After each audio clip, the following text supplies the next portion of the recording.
Very good afternoon to everyone. I'll be sharing my desktop.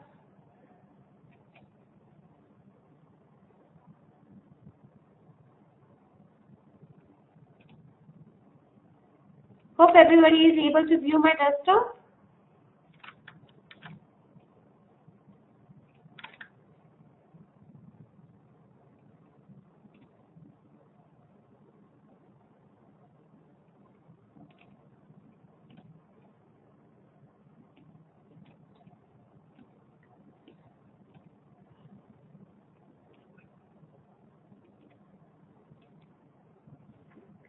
Right now, I have ensured that all of you are on mute. In case you have any questions, you can raise it in the chat. Definitely, I will give you an opportunity to ask a question. So, I will raise the question and respond. However, if you still would like to speak to me one by one, I'll ask you to unmute yourself and ask me a question. So, shall we start? Right. So today we are here to understand a basic TDL concept. Now basically what is a TDL? Let's see how TDL can help you to develop your business or to develop your customer, to build more customers. So starting from a very basic thing to understand, what is a TDL? A Tally definition language. Basically, a Tally.ERP 9 is a complete business solution. Now, why do we call it as a business solution? It helps you in your business processes like purchase, sales, payments, manufacturing, banking, payroll, statutory, covers everything.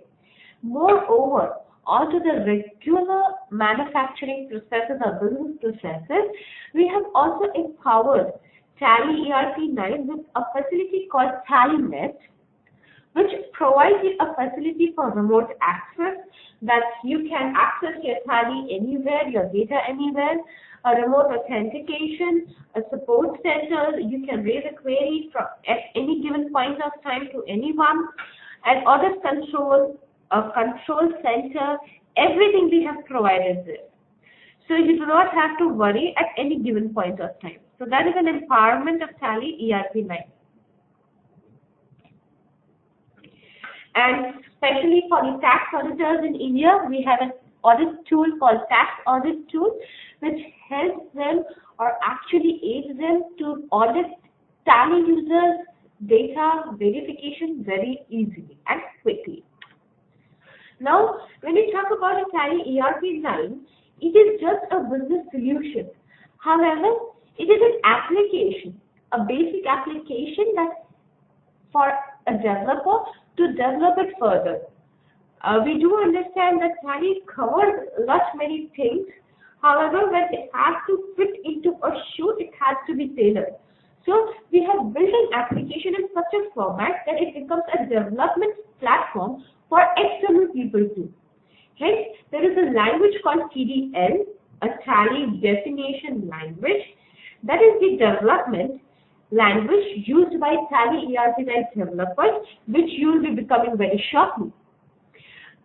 Now, to aid or to support this writing of TDL, like every other language, VB has a VB editor. Similarly, for TDL, we have an editor called Tally Developer 9. And it's a very comprehensive development environment, and it is designed specifically for TDL programmers.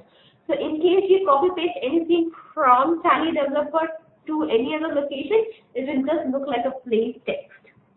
This particular developer language is sensitive enough to understand what you are writing, and it also validates your language structure.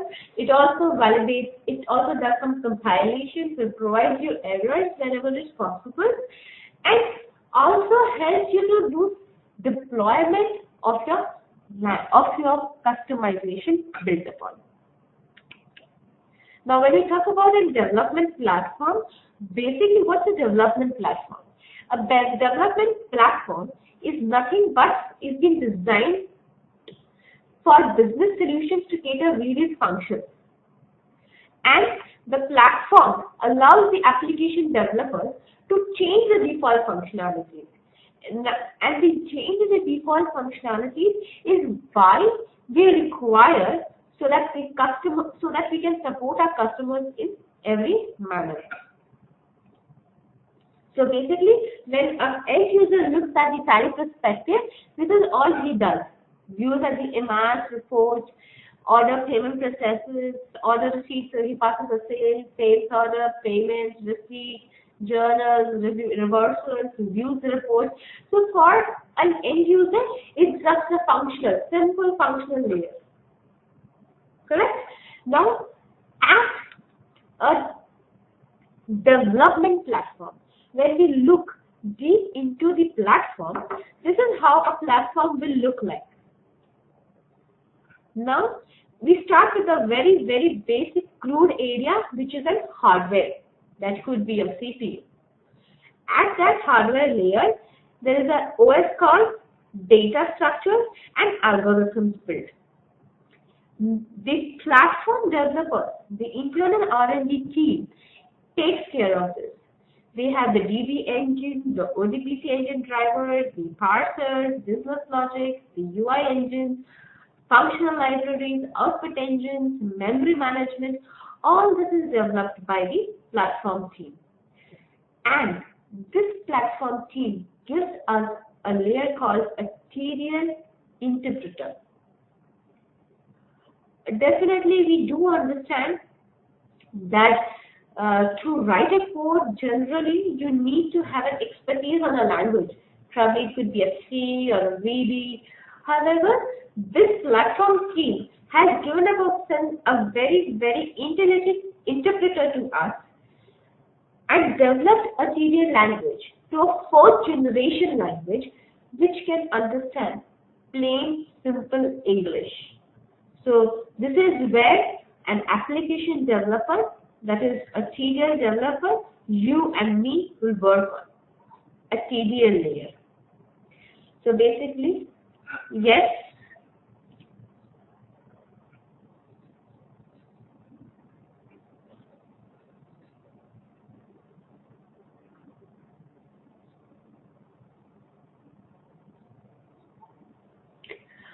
I would be sharing the recorded sessions with you. Probably it might take some time, but I'll be sharing the recorded sessions, so don't worry, right?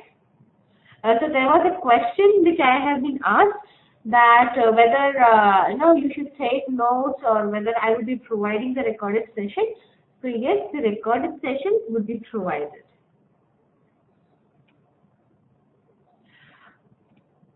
I would let you know that, right? Yeah.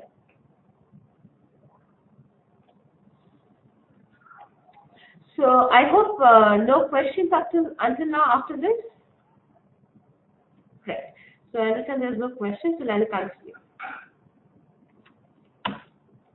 So what is the TDL definition language? It's a comprehensive fourth generation language which provides us the capability to manage the data, generate a report, design the screen, however, whatever way the customer wishes us to show. There might be an existing report, the data available, the customer wishes to see it in a different design, and that's where TDL helps you to do. So the capabilities of TDL is for the rapid development, multiple outputs, manage your data, and yet it also provides us the capability to do integration, something that more or less few of our customers do wish to do it. These are the features that we have listed. It's a fourth generation language. It's a definition-based language. It's a singular view of all TDL definition. It is a non-procedural language. Most of the languages, in case you have learned any other language, everything is in a procedural manner. However, the language that we have developed is a non-procedural language, and that is why we have Tally Developer 9, the editor, which knows that this language is not procedure, and based on the sequence it has to output is the care taken by the TDL interpreter. All the definitions that you have created will be flexible and reusable. You can recall it. And a very important thing, TDL is deployed by you and not by your existence. What does it mean? The existence of TDL in your system does not mean you are using it. However, you can connect it to a Tally as and when it is required. And a very basic TDL looks like this.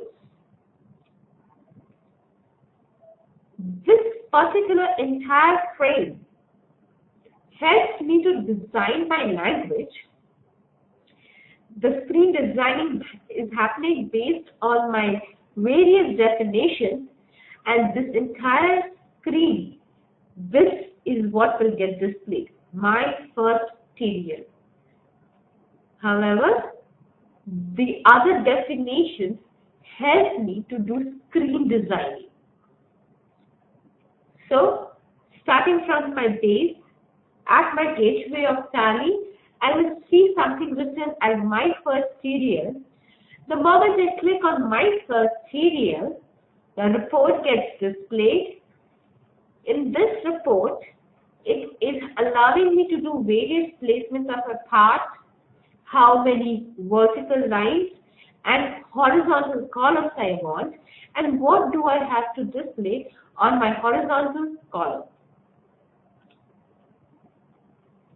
I hope I'm clear and I'm not too fast.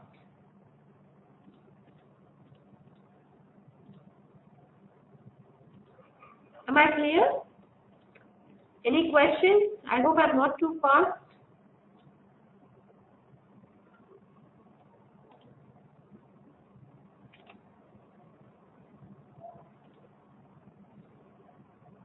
Thanks, Rachna. Thank you, Sanish.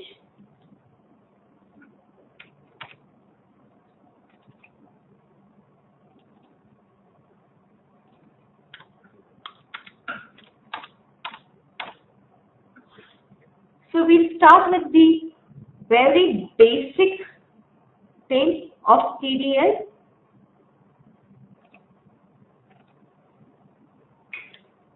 Now these are the basic components of TDL that we will be talking about. Starting with the interface. The interface of TDL consists of menu, button, report, and table. So we'll just take a Tally screen and I'll explain you on the Tally screen so it becomes easier for all of us.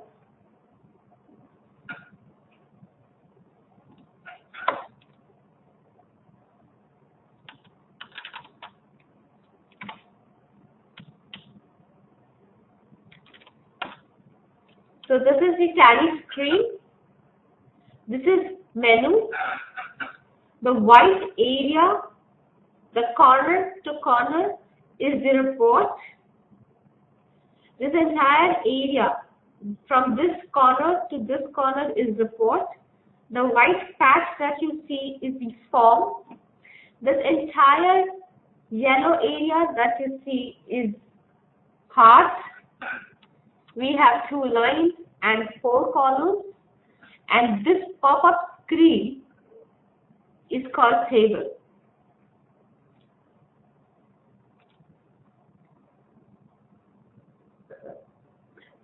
Hello, Nikhil, are you able to hear me?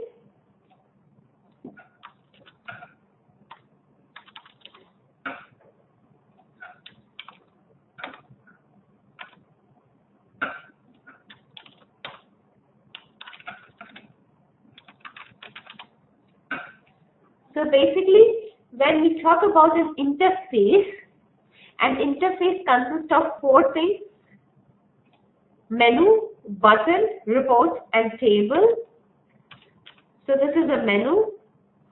All these top buttons, right panel, and this bottom panel are for buttons. This entire area that you see from this corner to this corner is report, and this pop-up list that we see is known as table. You can call it as a pop-up list. It is called a table. So now when we talk about a report, as I showed in the previous the presentation of the last slides, we have a report and everything shown, and finally we had something called a field which displays the data. Rest of the hierarchy definitions you see helps me to design my report. How will my report look like? So a basic hierarchy of the definitions that the Tally follows is: report has a form has a part has a line has a field, and field is where you display your data. We'll just go through it once. A report has a form has parts has lines has field, and field is where you display your data. Now, when I say a report has a form, a report has or can have only one form. However, the condition is whether it is into a display mode or a print mode. As per your screen, only one screen can be viewed in front of you. Hence, a report in display mode will always have only one form. A form has parts. It means a form should at least have one part. Part has lines. This means each part should have at least one line. Line has field. Each line should at least have one field. And at field level, you can display your data.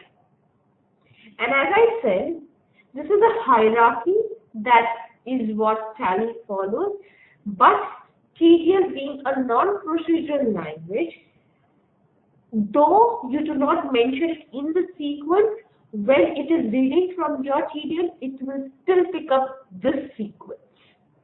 So this is for just your information. You might not write it in the sequence, but this is a sequence Tally will pick up your code. I hope I'm clear till here. Anybody, any doubt, any clarification?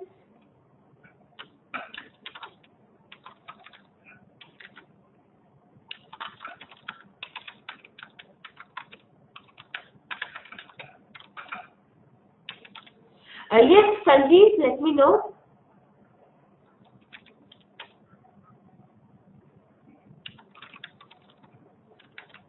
Sanjeev, can you please type the question, or you want me to unmute you?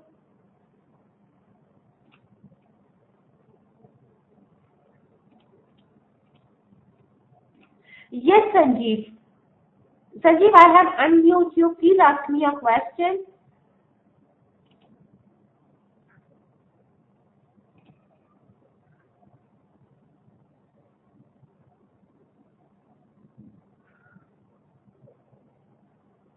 Sanjeev, please ask your question.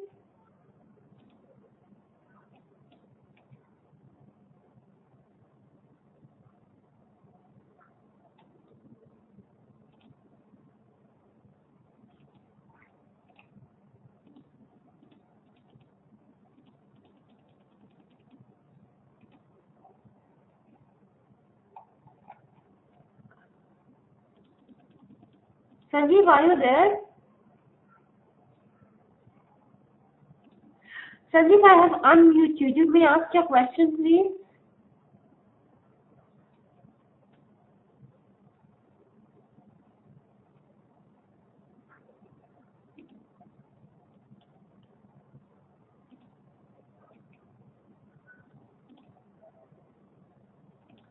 Sanjeev, in case you do not have a question, please lower your hand. There has been a hand raised from your side. Please lower it.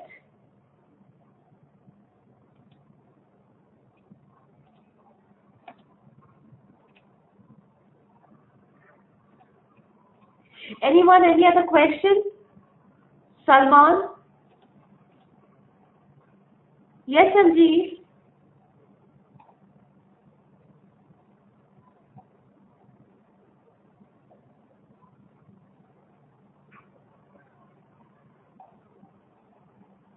I understand there is no further questions.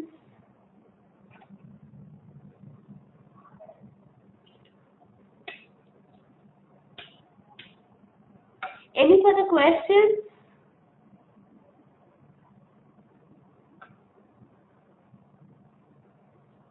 I understand there is no further questions. Hence, I will be proceeding further. Now, this is how a basic TDL program will look like. And this is how it will look like when you write it into your report. When you write it into your TDL menu, having a report containing a form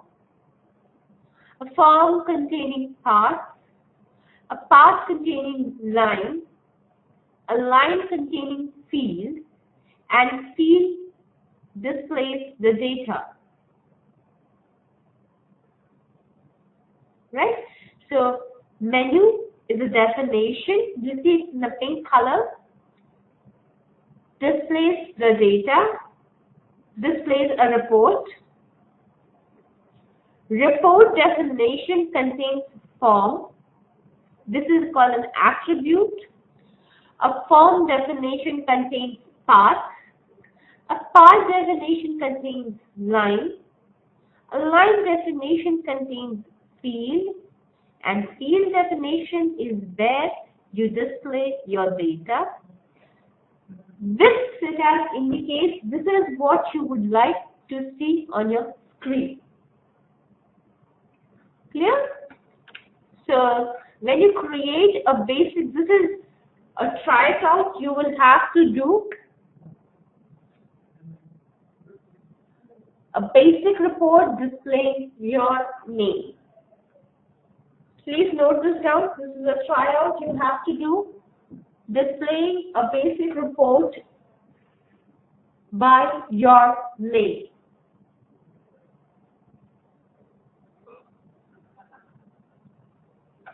So I will show you how it works in Tally Developer. So this is how the presentation looks like. And the process that it follows, you create a TDL file in Tally Developer or a text editor. Tally Developer is always suggested. You specify the TDL file in your Tally INI. Tally application, you configure it on your Tally application screen. You can view the output in Tally application. And a very important part from the business perspective, it is not mandatory for you to give a TCP file. You can also provide a text file to your customer. However, in this case, the text file will work for all the serial numbers for every Tally on which you do lose your business. Hence, we have something called as Tally Developer, which helps you to authorize a TDL code which compiles into a file called TCP. This TCP file can be decrypted only from your Tally Developer line and can be used or authorized for a particular Tally Developer serial number or multiple serial numbers depending upon your requirement. So I hope I'm clear to you. So let me show you the Tally Developer Editor first, some features of Tally Developer Editor, and then we will write our code.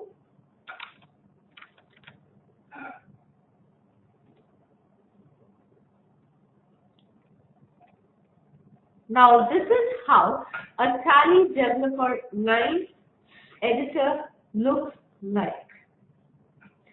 This is the project window. This is the editor window. This is the base pane, which gives you the output view, build, search, references and commands that you would like to show. These are the other tabs that we have: a project, definitions that I just spoke about, something called as function browser, something called as action browser, and schema browser. Do not worry, as and when we go by every step of TDL, I will show you how we can use these tags. First, I need to create a new file, new file.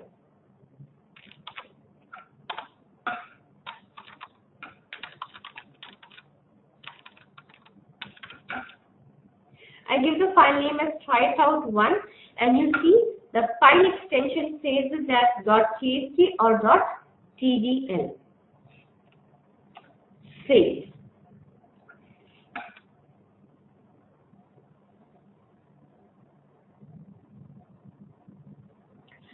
I have just created a new TDL file, the next new text file.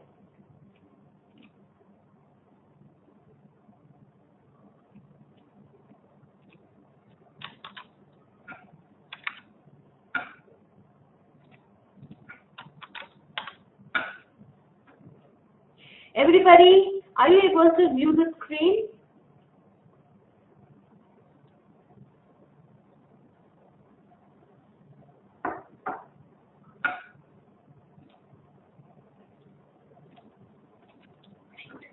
I'll just repeat about the Tally Developer Editor. This is a project pane. This is the editor where we will write our code. This is an output pane when a TCP is built or other actions like licensing or things like that will be showcased here. When you build a TCP file, the compilation details will be displayed here. When you search something, when you search for a text or some kind of part of code, it will be displayed here.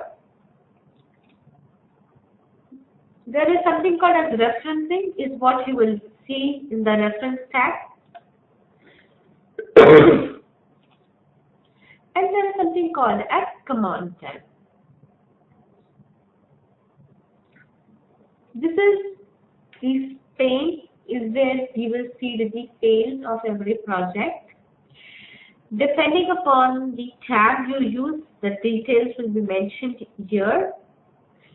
We have something called as definition tab, function tab,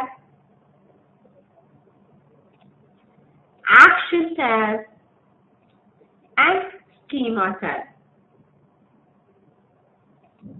As and when we proceed further on learning TDL, we will see and use these tabs panes.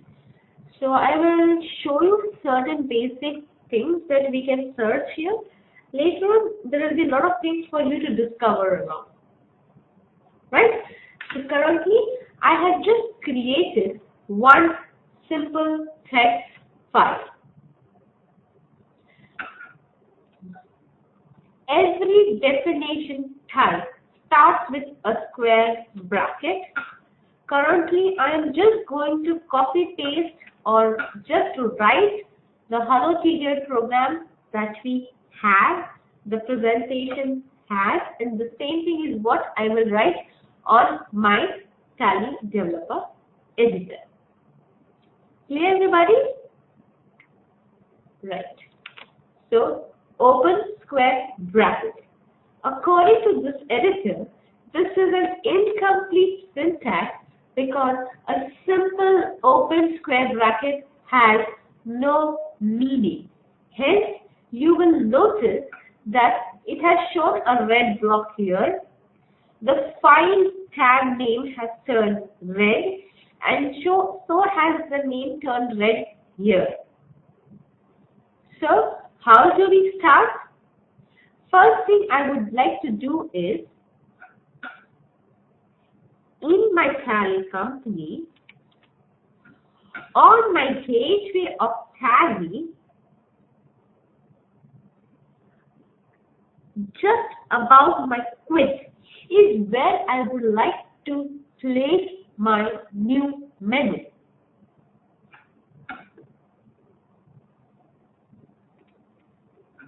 Here, my requirement says, on my gateway of Tally, just above my quit button, my quit menu, here I would like to provide a new menu which allows me to showcase Hello TDL.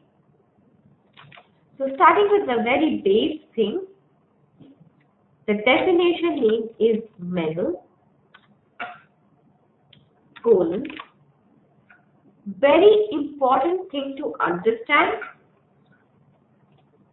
This is something written as gateway of Tally.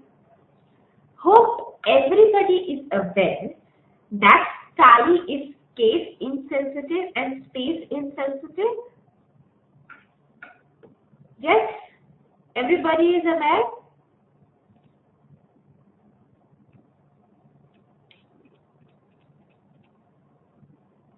Thank you, Rachna. Right. So, Anil, I understand you are not aware. When you write a capital A or a small a, in Tally, both are assumed to be the same character. So, in Tally, it is case insensitive, and whether you write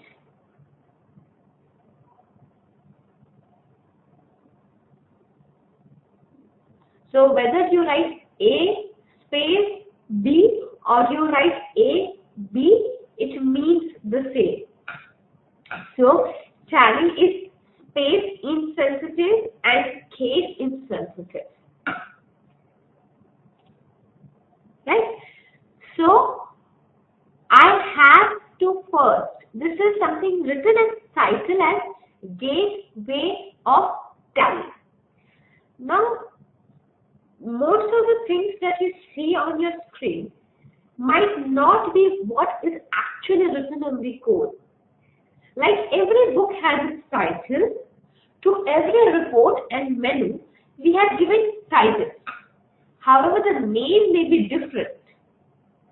So, what we can see on a screen is just a string, a text.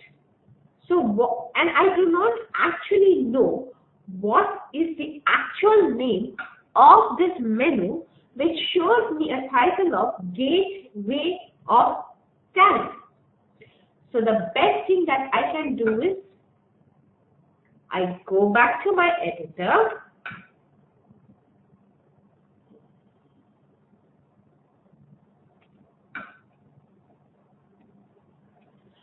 on the left hand side pane, top, can everybody see there is something written as My Workspace, and just below that there is something called as Default TDL Series A Release 4.91.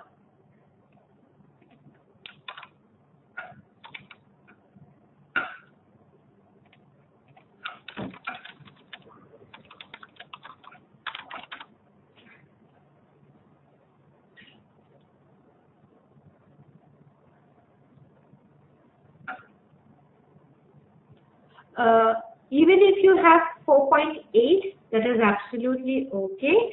I will show you how you can reconfigure it. So do not worry about that. Right? There were questions that we have been showing as default, it is at 4.8. So I'll show you how you can reconfigure it. So do not worry about that. So this is called as default TDL. Now what's the default TDL? This is the default code of Tally.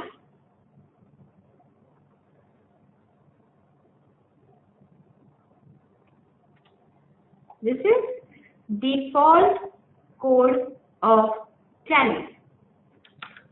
That is called as default TDL. So whatever part of Tally is written in TDL will be available in this file, or you can say the default project.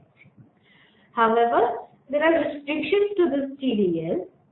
The secured part of Tally and the statutory part of Tally will not be in this default TDL. I hope I have made it very clear. Any secured part of Tally, like your support center, your control center, these are the secured areas of Tally, which this default code will not be available to. The statutory codes will not be made available here.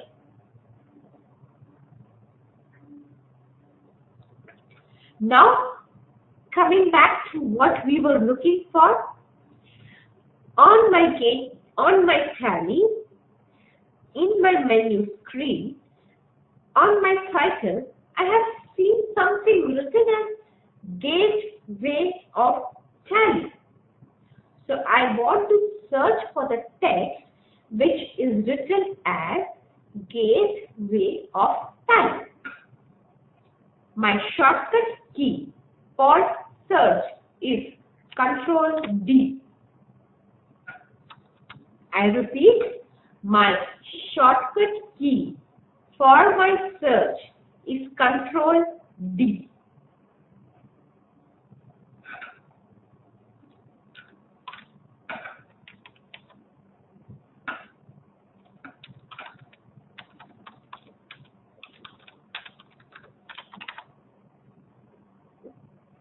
So, everybody, you able to view this?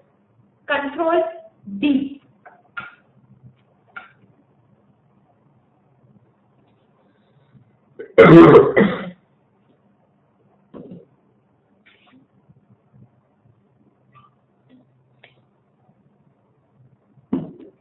Now, I will search for the text called Gateway of Tally. So, find what? What do I want to find? So, open double quotes.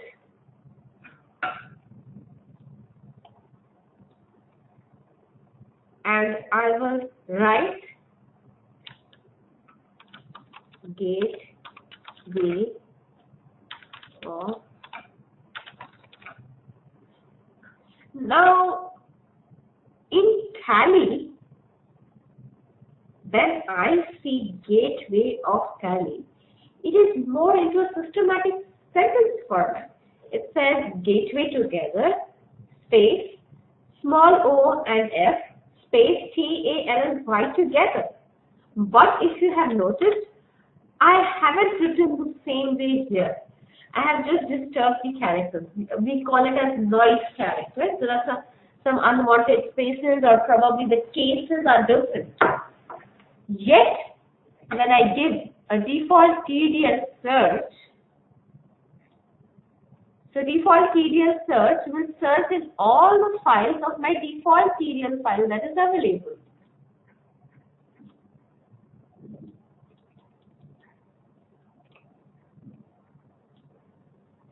Default TDL, because I want to locate this text in my default TDL. So I'll say find. Lucky us, we have received only 2 searches. Do you see this? Everyone? It shows me my file name. It shows me my file name, DEF-TDL, short form of my file called default. In this project, there is a file name called, there is a folder called SRC, slash menus, another folder. In this folder, there is a file called menus.500, which has a title called Gateway of Tally.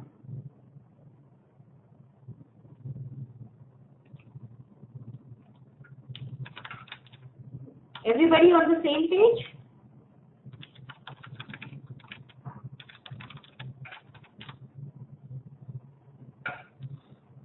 So I click here one, and do you see the blue banner that I have now? That means that is selected right now. And I give double click. You see, it has taken me to the default code where this title is available, and I get my menu definition, Gateway of Tally. Everybody, can you see this?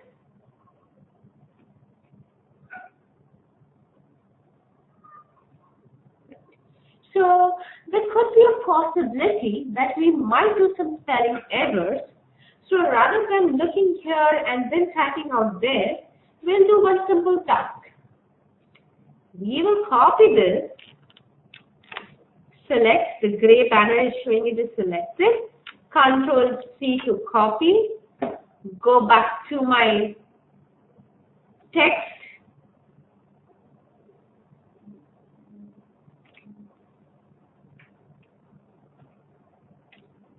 and paste.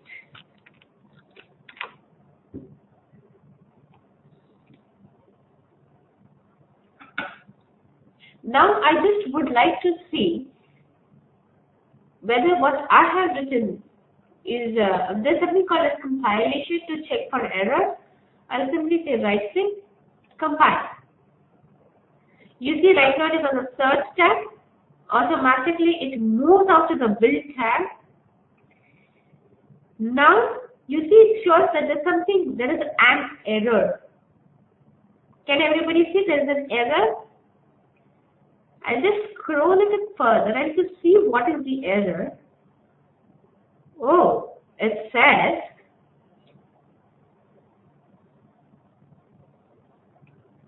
duplicate description name menu gateway of Tally. Absolutely. Doesn't menu gateway of Tally already exist in default TDL? And what we have done is, we have just copy pasted as it is something that was already available. Because of this, it is giving me duplicate description name. But I do not want to create a new menu gateway of Tally. All I want to do is, I want to add an additional menu to my existing gateway of Tally menu.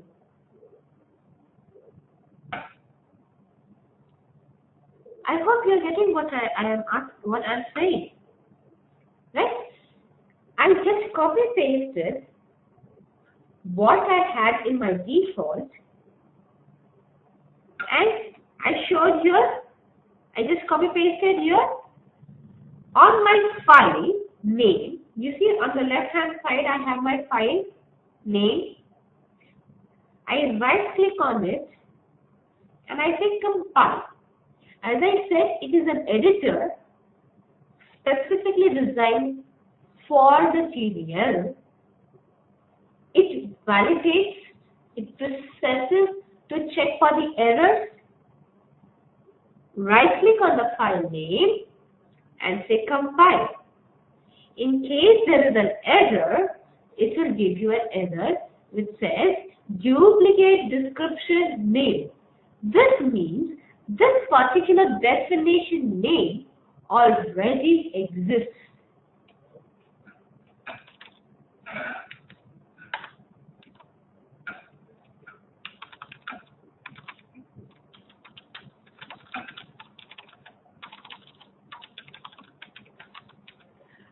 In in case you are using an evaluation copy or an educational mode of Tally Developer 9, it does not allow you to do compile.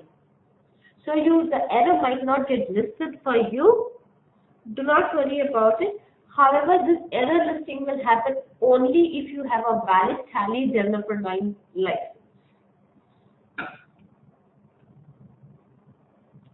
Right? So, I want to do an addition to an existing menu. So, to modify an existing menu, it has to be prefixed by a hash. Menu definition type prefixed by a hash with a definition name called Gateway of Tally. This indicates Tally or the TDL language that you are not creating a new menu, but you are going to modify an existing menu called Gateway of Tally. Am I clear?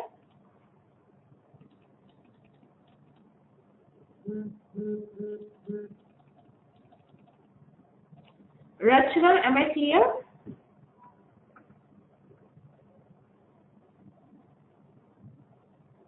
Yes, Anish, you have anything?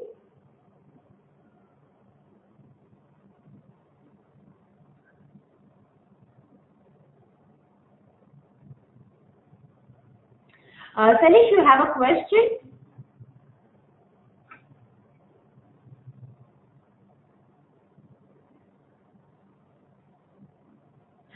Sanish says that he is not able to get an error.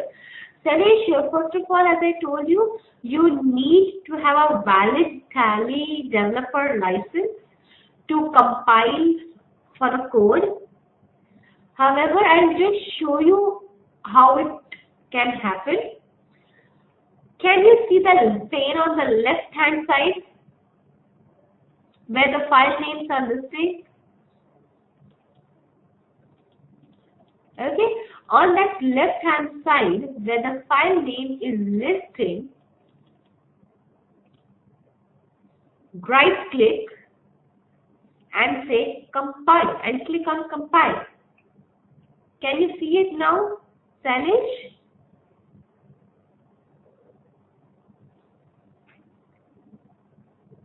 Sanish, I'm waiting for your response. I hope I'm clear, Sanish. Yes, it will be disabled because you do not have a valid license. Right. So, when I open a square bracket, it indicates to the editor that I am going to start writing a definition type. That's how it distinguishes between the definition type. It distinguishes itself from the definition and the attributes. Hash indicates that I am modifying an existing definition type called menu, and its name is Gateway of Tally.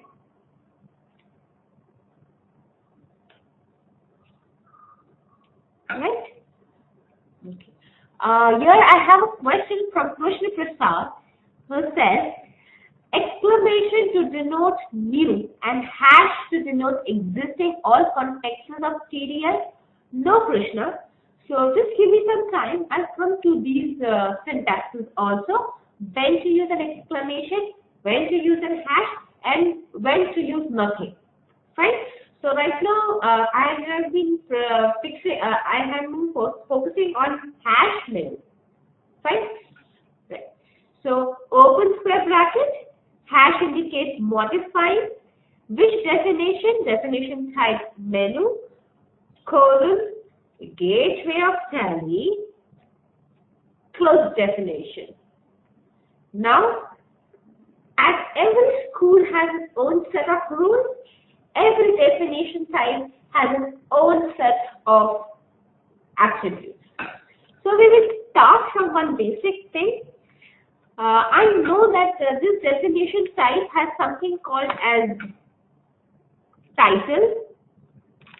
So I would definitely, before you start doing any kind of modification, it is very important to understand or to validate you are at the right juncture. So the first thing that I will start to do is change the title called Gateway of Tally to validate whether I am at the right place or not. So title, colon, I will change it to simple accounting. You see it is still in red, but this indicates I have not completed my syntax. So the moment I hit the close bracket, it shows that my code is completed. Right? Now, as we were talking about connecting my code to Tally. So what we will do is we will connect this code to Tally. So first, locate where the file is saved. This is where my file is saved.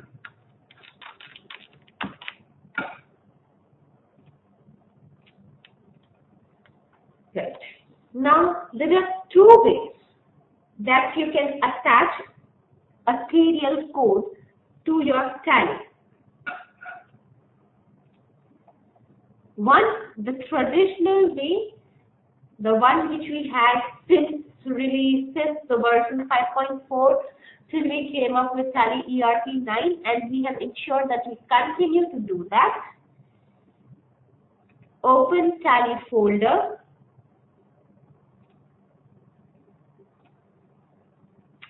Can everybody see my Tally folder is open right now?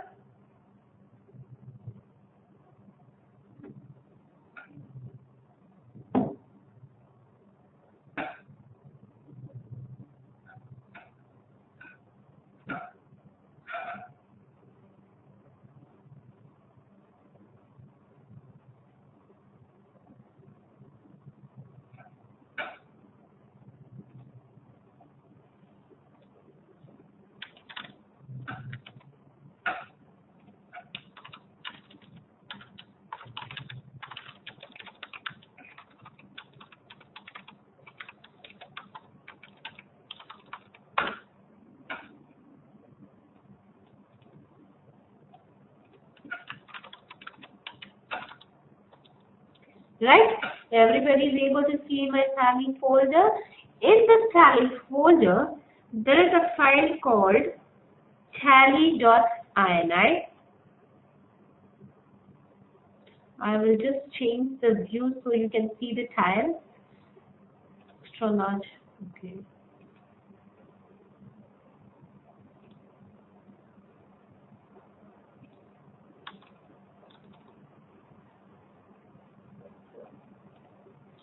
Yeah.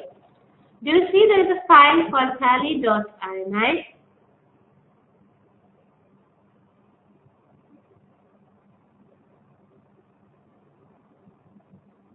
Everybody?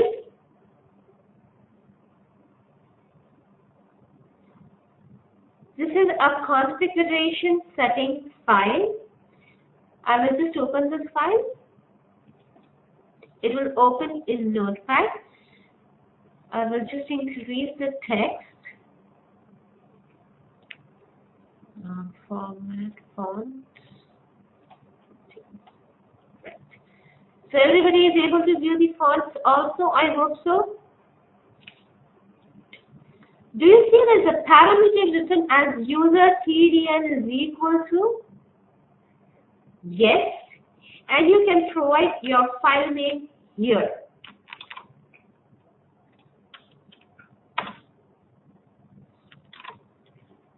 Please note the changes made in Tally.ini will take place only after you restart your Tally.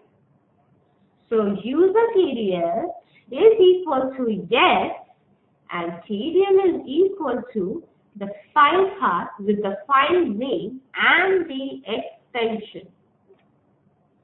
The file name is Tally.INI file.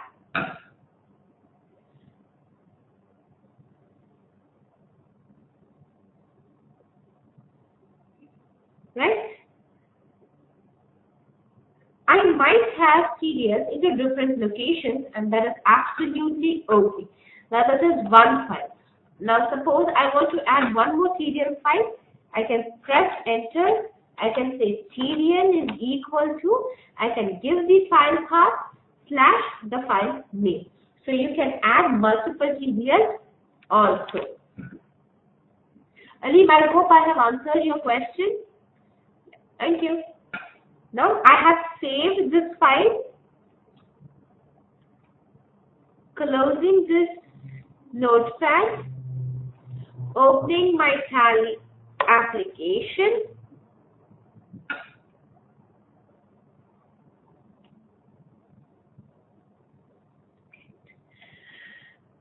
in my Tally application. Do you see there's a configuration bar? Yes, Jackson.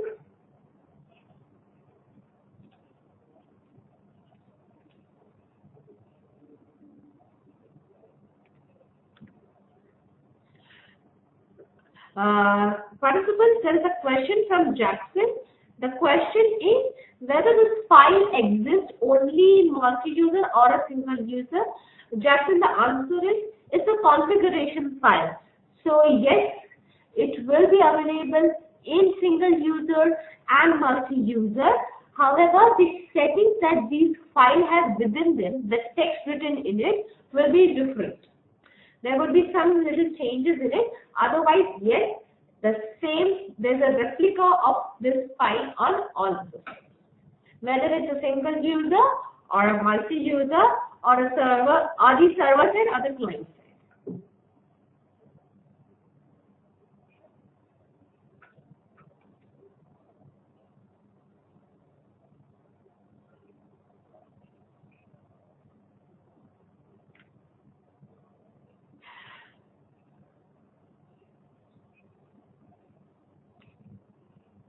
Jackson, Jackson has a question whether he has a separate version of Tally for developers or it's the regular customer version. I hope, Jackson, that's the question. The question that you are raised is a very good question, whether we have a separate version of Tally for developers and customers. The answer is no. We have the same version. The same section, the same Tally is used by the developer and the customer. So we do not have to do any separate things. What you can download from the website is the same version. So don't worry. Right? So it's not that the Tally developer has a separate version and the customer has a separate Tally. For everybody, we have same Tally. Right.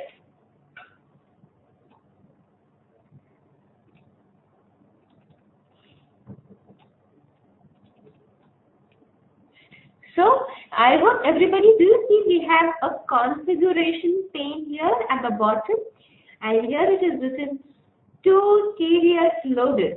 Now we have added only one. However, I had a second TDL already loaded onto my system. Now the one which we saw is called a local TDL, and it's the traditional way to load a TDL in Tally. However, in Tally.ERP 9 from release 1.0, we have made it a little more easier for the customers, for the user interface. Obviously, for a user to open the Tally folder and open the INI and then add it into add a parameter called TDL is equal to, at times they do mess up with that also, because many of our customers do not even know how to operate a system, but they do a fantastic job when they run Tally.ERP 9, and they at times know more functions than even a Tally person. So For users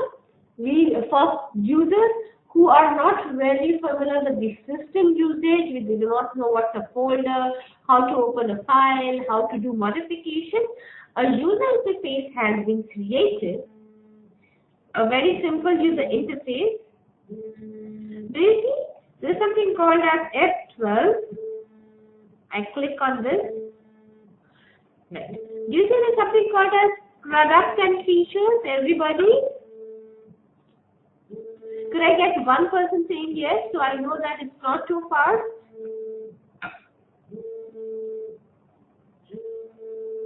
Right. So in product and feature, I press enter.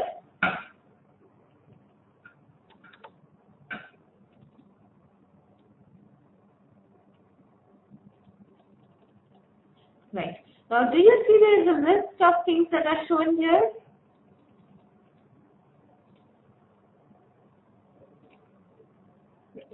You see, this is a file that I have added, and this is a file that was already available in my system. Now, do you see there is an option called Show Source? I'll click here. There is one thing called as local and one thing is called as account, and I will show you how to load it from within Tally. Manage local TDL, and I can copy paste my path here.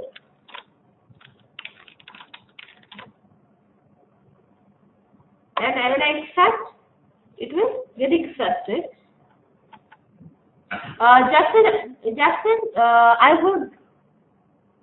Justin, I request you to put your mic on mute, and whenever you have a question, I would request you to just raise a hand before I unmute you.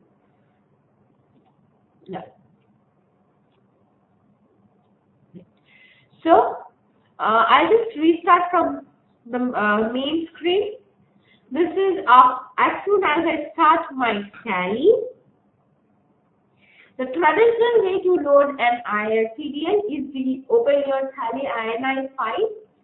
There you say user TDL is equal to yes, and TDL is equal to, you give your TDL, your file path and the file name with the extension.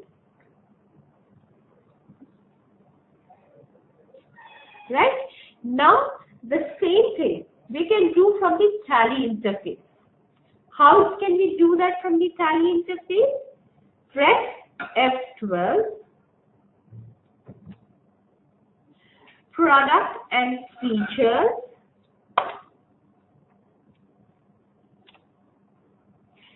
and F4, manage local TDL. So whatever changes you do here will update in your Tally.ini file.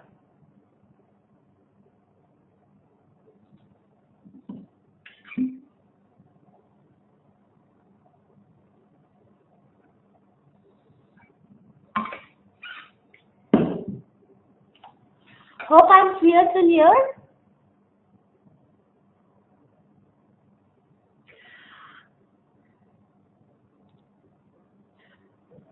Aline has a question, why did I copy paste the same file name here? I just wanted to show that we can copy paste the file name here.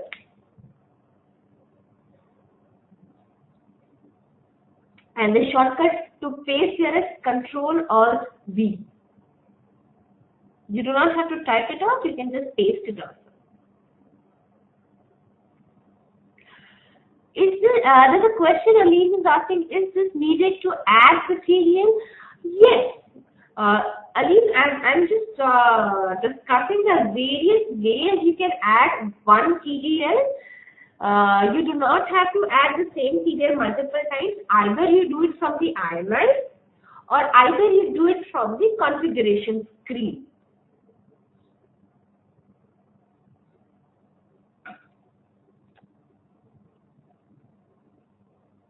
Yes. Right.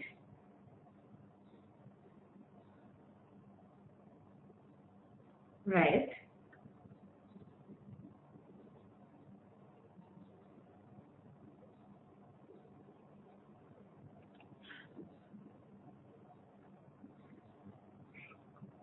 Right.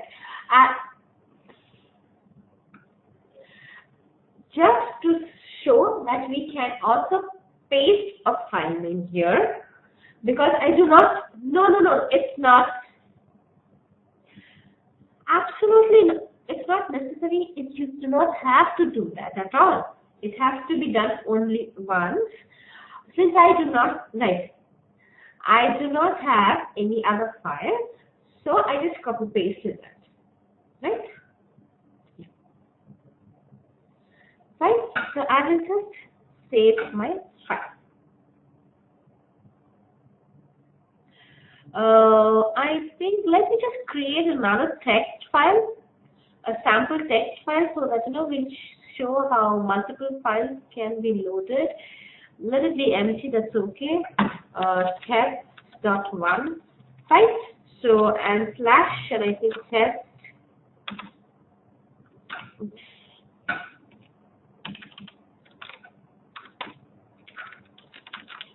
Copy, and I say Control-Alt-T. So this is a file I loaded from my INI, and this is a new file that I have simply created. And I save it. You see, now I have two files. Right. Now, say just for some testing purposes, I want to stop this. I do not want to remove it. I want to enable it later. But this for some period of time, since I am doing some testing, I want to disable this particular file for some time. This local TDL for some time. So all I can do is, at the beginning, at the beginning of the drive, I will simply give hash.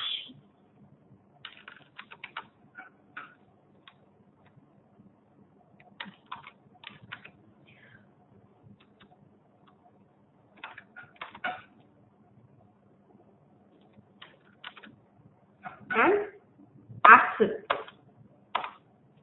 You see, now the test1.txt has been disabled. Muthu, I hope I have cleared your question.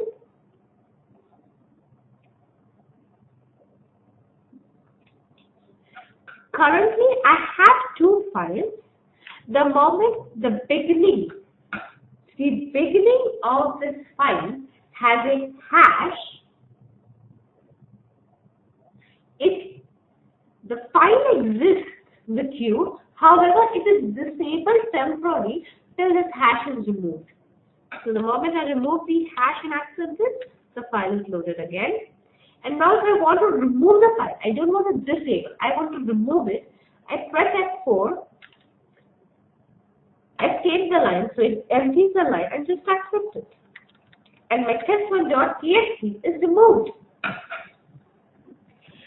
There is something called an account TDL also.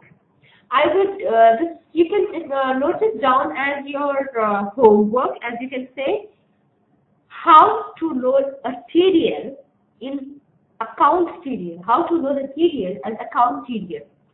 Then the concept we have called as account TDL. You see, there is a source I have something called as account TDL. This is something that you will have to do a homework on understanding how to load a TDL through an account. So everybody, please note it down. I'll write question here. So question 1 for you to work out. It's a workout question. How to load a TDL through account. The answer can be located in help that we have. Please ensure you do this. Right, everybody? Now there are two ways as I showed you. Currently, I will remove this tryout also because this is the steps we do for the customers, but we are not customers, we are developers, and it is highly impractical for us to keep locating a Tally.EXE, open it, attach a TDL, and keep working. It's highly impossible. So what do we do in my Tally developer? Everybody with me on the same page? Yes, no, Jackson, Joseph, Krishna. Thank you. Yes.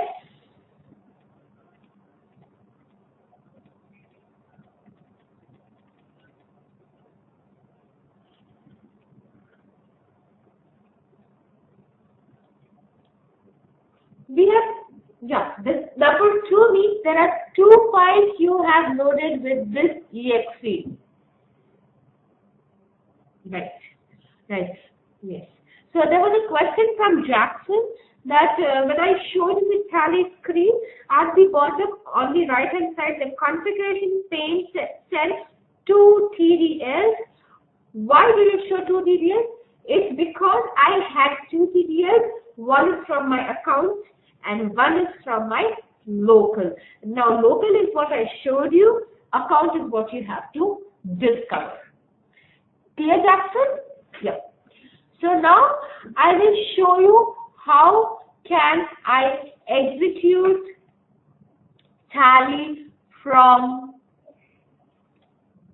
this particular tool, right? So tools,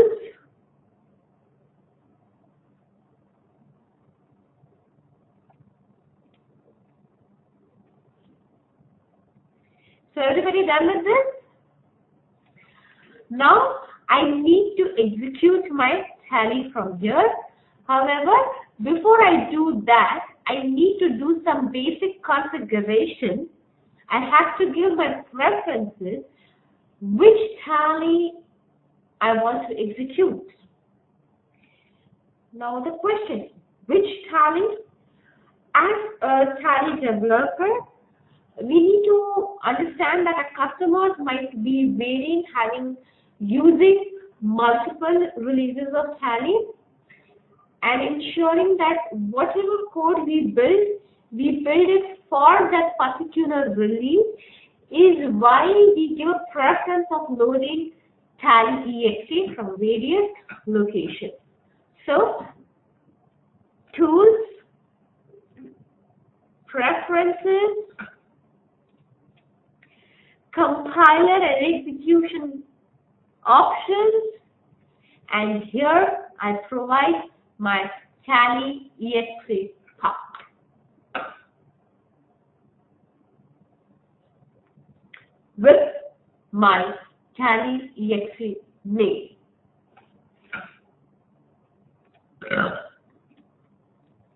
Everybody clear with this? I shall repeat the steps in my Tally developer 9. Click on Tools, Preferences,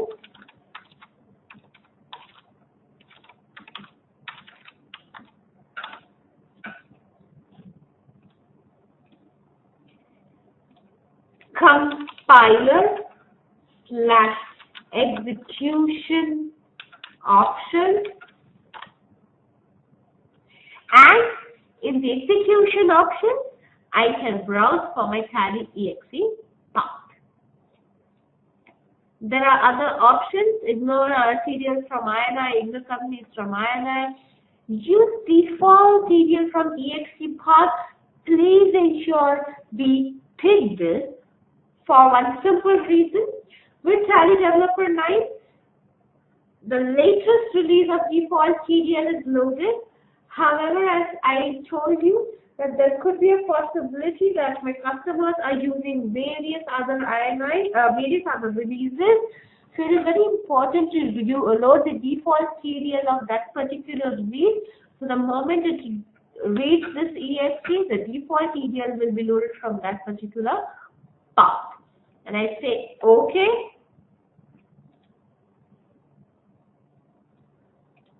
And it loads my TDL. Now I want to execute this.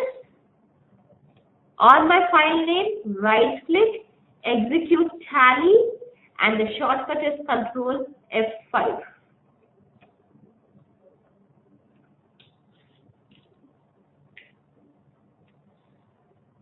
You see, my TDL is loaded.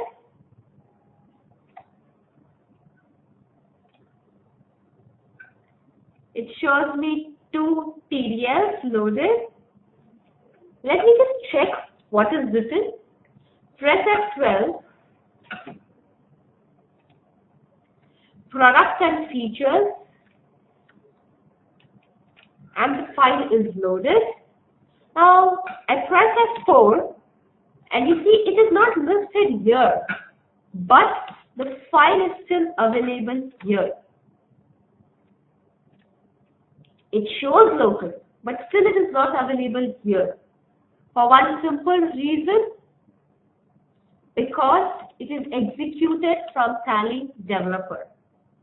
So this is just a temporary phase that my try.out1 is connected to my Tally.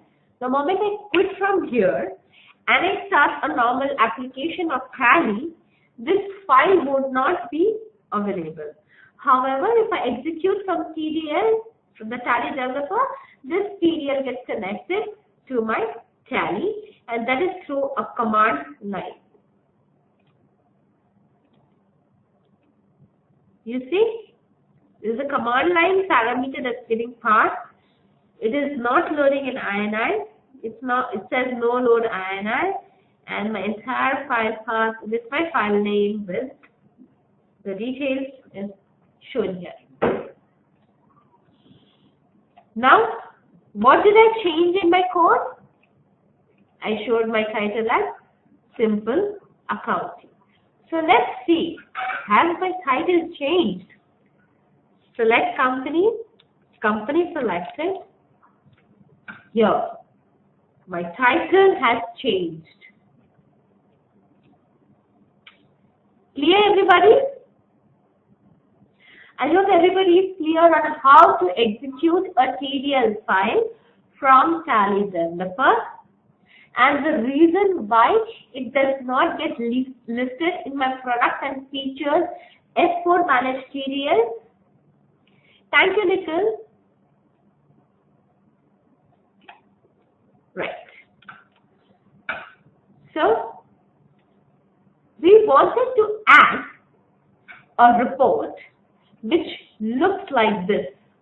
So currently, first I will copy paste as it is.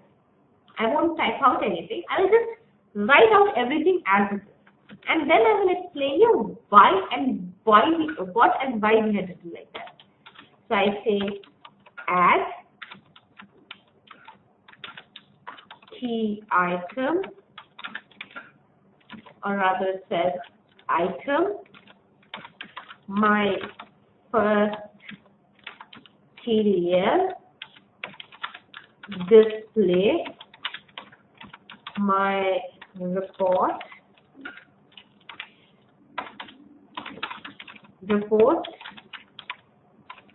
has a form,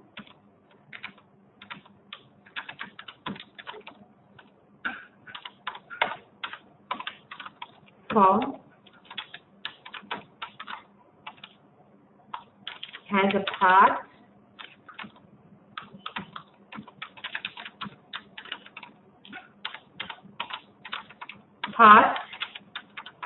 has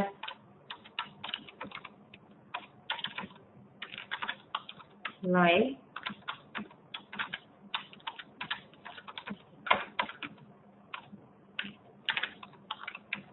do not worry, I will explain you everything in detail. Right now I am just copy pasting whatever is written there as it is here.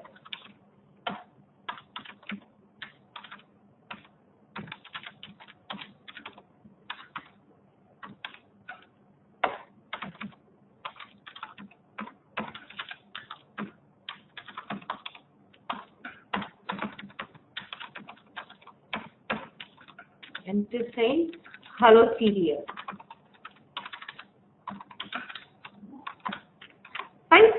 Now one day, as I told you, I wrote the code, but it did not change here. Did it make a change here? Except the simple accounting, there is no other change here. Because I have to refresh my application because the code was written after the application was open. So what do I do?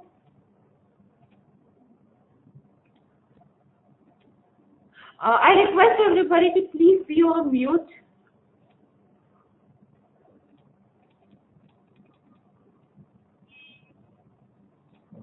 Right. I'll just refresh F12, productive features, F4, enter, access. The code is refreshed. How do I know the code is refreshed? Escape, and you see on my gateway of Tally, my first TDL is seen and S is highlighted by default. And when I press enter, hello TDL has been written. Right? So, correct. So just be seeing on your screen. Right. Samsher has a question how to bring it before quit. Shamir, please be patient enough. I will come to that. But before doing that, I will explain what is how to write this code, and then we will do the designing further. Fine, Shamir? Thank you. Right. So, open square bracket, which says it's a definition. Hash means it's an existing definition. Menu is a definition type. And we searched for this particular definition name called Gateway of Tally. We changed the title to Simple Accounting just to validate and ensure we are at the right place. To the Gateway of Tally, I wanted to add a new item which shows my first TDL on my screen, which says when I click on this, display a report.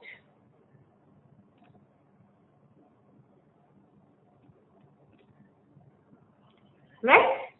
So, in my menu, Gateway of Tally, add a new item, which I will see is first TDL. When I click on my first TDL, it should display a report. So I am declaring that when I click on my first TDL, my report has to be displayed. Now this is just a declaration of my report. I need to define a report. So report, so definition type report, and the name of that report, my report.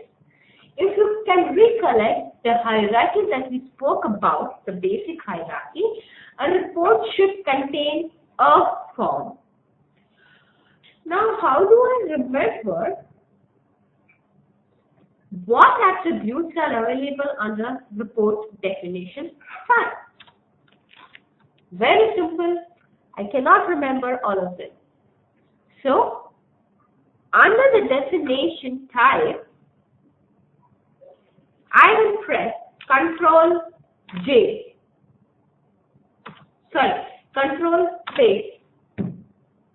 I repeat, to get the list of attributes of a definition, you need to press Control plus space bar. So here I press Control space bar. So all these are the attributes permissible under the definition type called report. And as I said, for a report to stand, a form attribute is mandate. So my form attribute, my report definition has an attribute called form, and this report declares it is going to use the name from my form. As I said, a mere declaration is not sufficient, so I define my definition from my form. Every form has a part and should have at least one part. So I declare attribute my part. This part needs to be defined. So part my part, which should at least contain one line, attribute line, at line name my line. The declared line has to be defined. So a line colon my line. Field declaration, line should contain field my field. Field definition says set as is the attribute to display the data, and my hard-coded text within the inverted code hello TDL. Am I too fast? Is this hierarchy clear?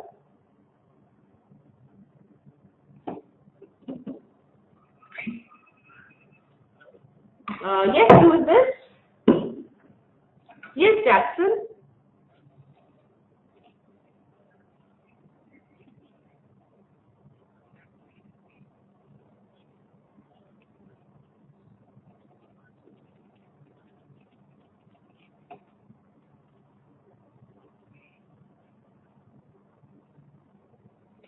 Okay. So there is a question that Jackson has, that whether we have to type this or this part are you talking about, Jackson? This one, the definition type. The definition type that you see can be listed with control spacebar. However, the definition name has to be copy paste, has to be typed out, because there could be a list of definition names. So this is not sent. So this is what Tally does. The Tally developer won't list here. This is not automated. However, control spacebar will give you the definition type list, and you can select what type are you creating.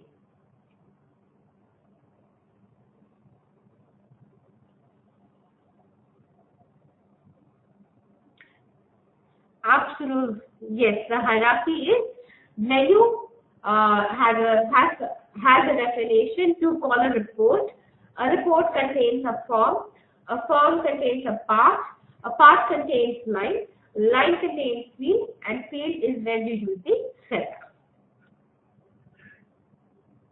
Yes, control spacebar to get the list of the predefined things, the definition type and its attributes. Right. So I really hope, I understand few people might be feeling that I'm going too slow, but it is very important to get a catch of this, because unless the base is not clear, it would be very difficult for you to take the next step. So I hope everybody is clear with this. Add an item called first TDL. When I click on this, display my report. Report definition type, the name report contains form contains part contains line contains field, and field is where you set your value to be showcased. Now, here very important thing, if you can see here, my X has got highlighted by itself. See, I did not want to do this, and I wanted to highlight my own.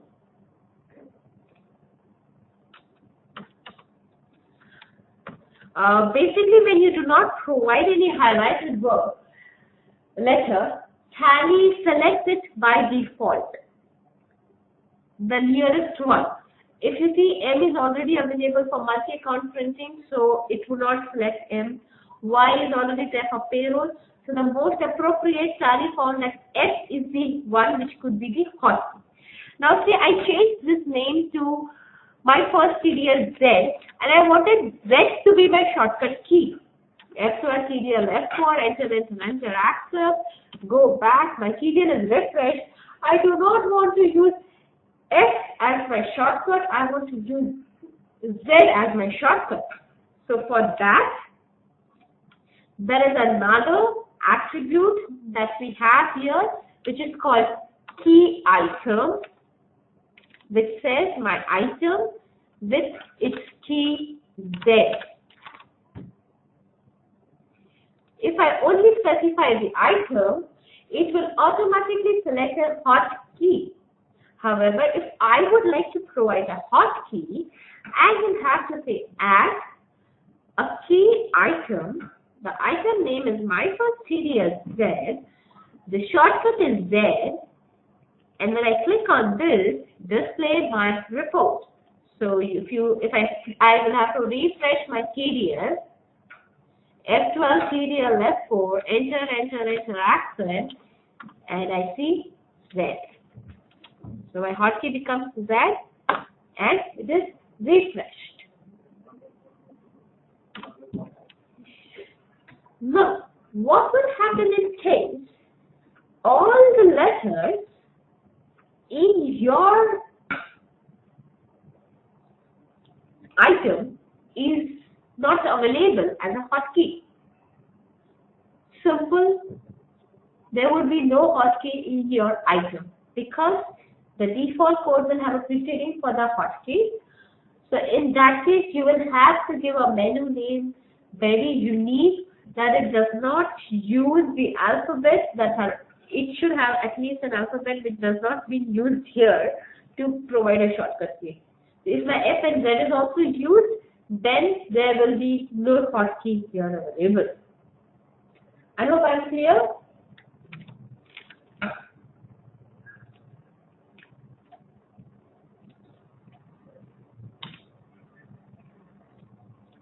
So Z is my hotkey. Now there was another question. I want to add this key item, but it should be displayed above my quit or probably somewhere here, display or somewhere here. So I will have to, there is something called a placement. So I say add key item where before what? Quit. But this wouldn't work. As I told you, what you see on your screen might not be what is available. So I will see what is written for quit. So how do I see what is written for quit in default?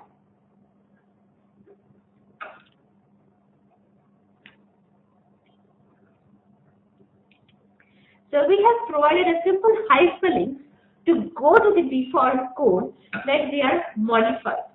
So when I click here, that is control click, it gives me the list wherever these definitions are available, and I'll go to the default definition, and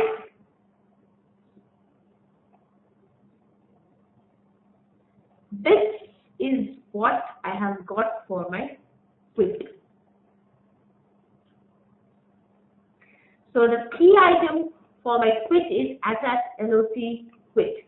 So ensuring that I do not fall into any spelling errors, I copy this text from here, control page up, going back to my code, and paste.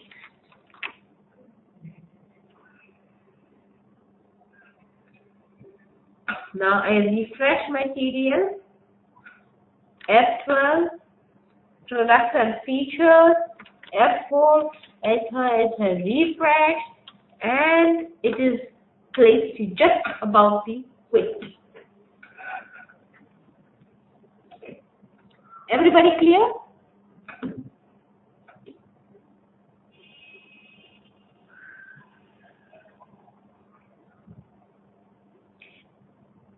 Hello?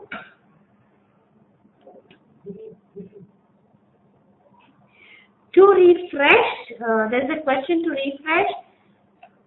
F12. To refresh, F12, That is the configuration, product, and features.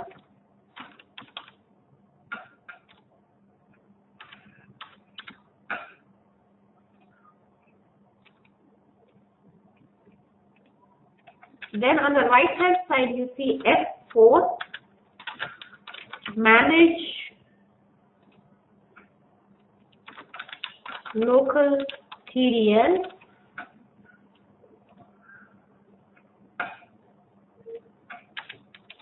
Just accept the screen, enter. I mean, that's the acceptance of the screen.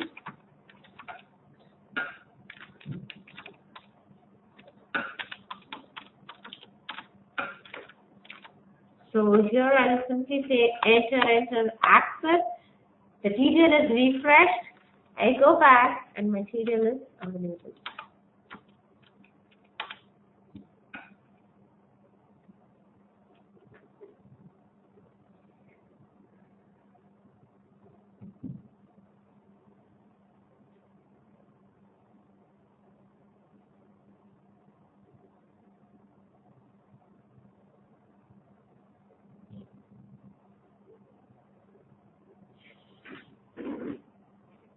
Am I clear?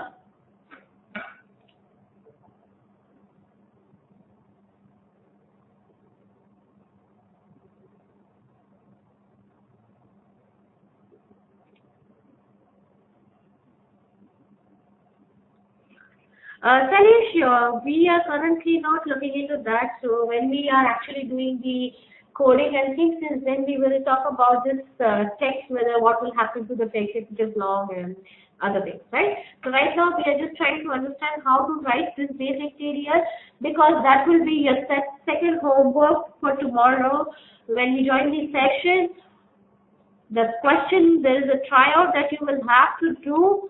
You will have to create a basic report displaying your name. Create a basic report displaying your name.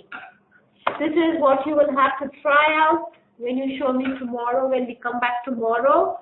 So you will have to say, add it here, and we'll just change this. My name is Russell.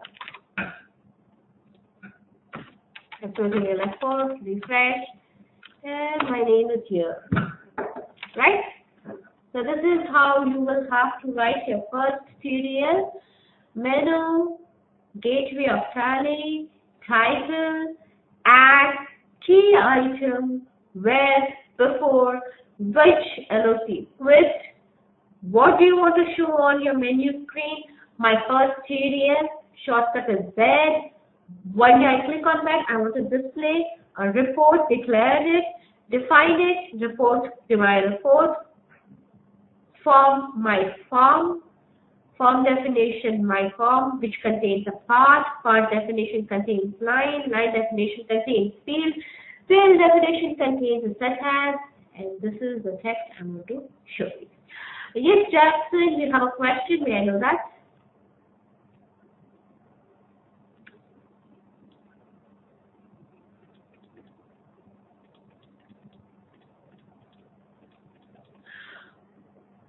Right, Jackson has a question.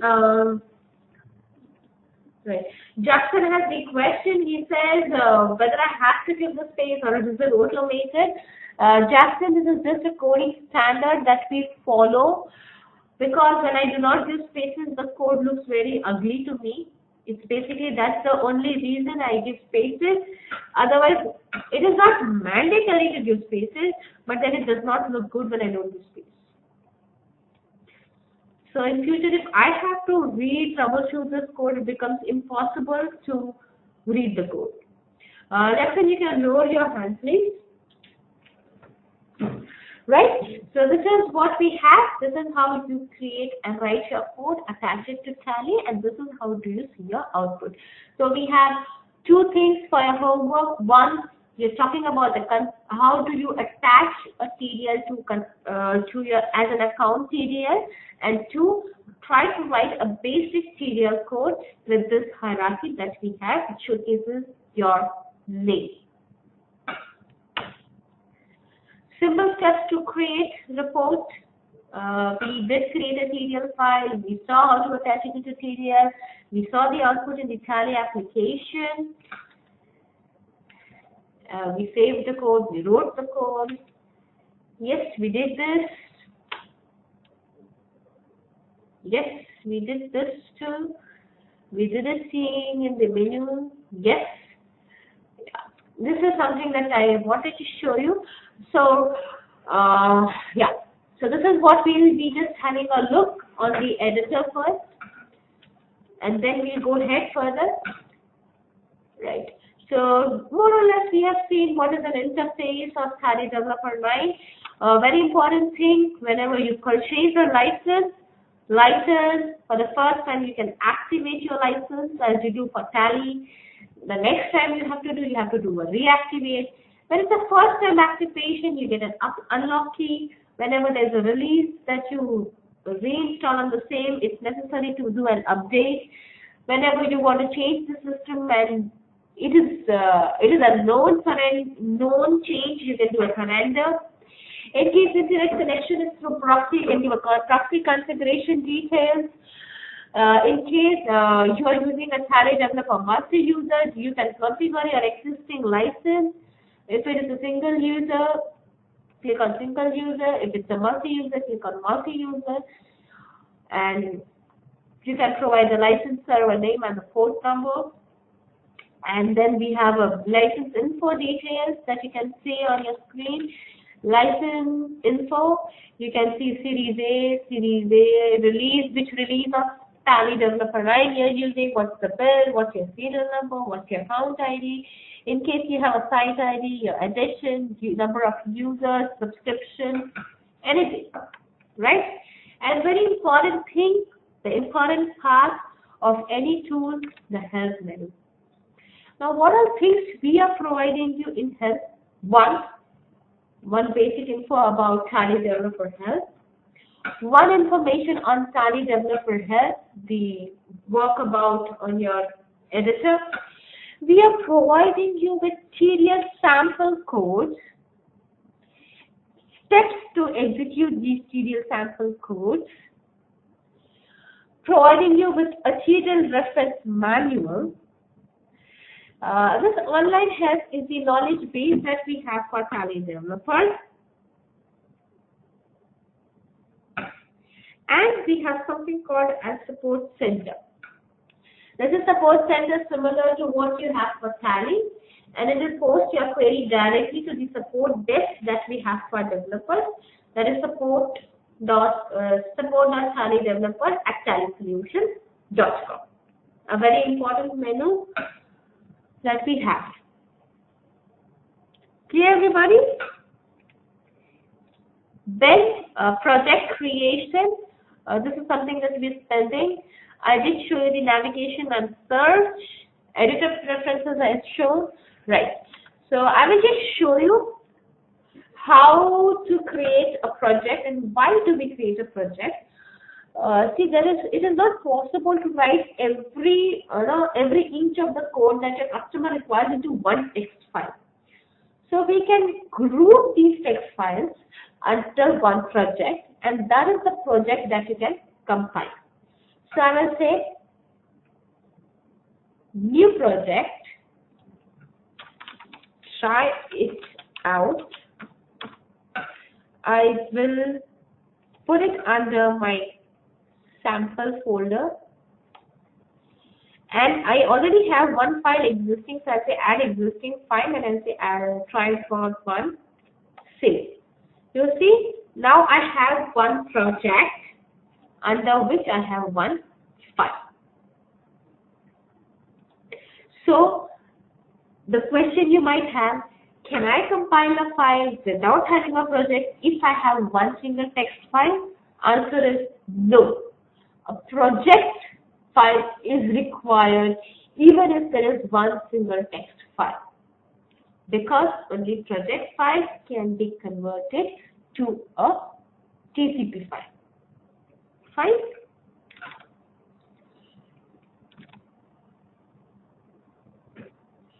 Jackson, please be patient. I am coming to your point. Now, this particular project has to be delivered to a customer. So, right-click on the project and click on Properties. Here, we have everything. We have various tabs, project details. We have already seen adding a file, adding a new file. I mean, the file does not exist, so there's a new file you want to add, adding an existing file. You can select and remove a file. Then, very important part, building options. What is the name of this project when my customer sees in F1 TDL here? See, right now, though it's a text file, this is what my customer sees. Now, if you want your customer to see a particular name for the project you have delivered, for example, commission. Though my file project name is tried out, I can give my file name as commission, and this is what my customer will see on his Tally screen in TDL listing. Then the author name. This is important so that your customer can easily locate you.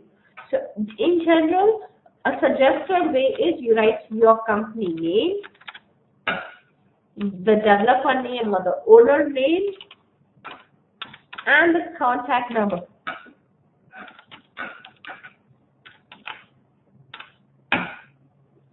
This is GUID is auto-generated. You don't have to do anything to it.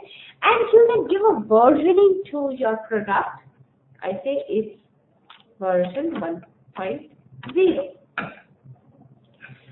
There are two things for compilation format. One is irreversible format, one is regular format. Please understand two things between the formats for compilations that we have. When I do a regular compilation, this regular compilation file can be decompiled by you. However, the moment I say it's an irreversible format, it cannot be decompiled or decrypted even by you, which means you will have to store the source files. Am I clear, everybody? Right. So I'll say regular. Do you want to enable it for trial mode? Yes. Please note this feature was enabled only after, only from release 3.6. So in case your customer is using a release lower than 3.6, this feature would not work. So from the date of compilation, I want it for trial period of 15 days. I want to authorize it for a particular serial number. So I already have some lists. I can add more lists. I can click on Manage Customer, add a new customer. The customer name is say Ratna. The serial number is 3186.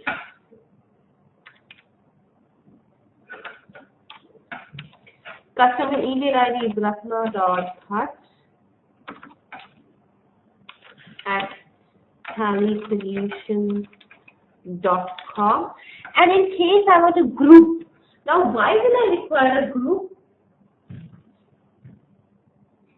I would require a group in case my customer has multiple serial numbers.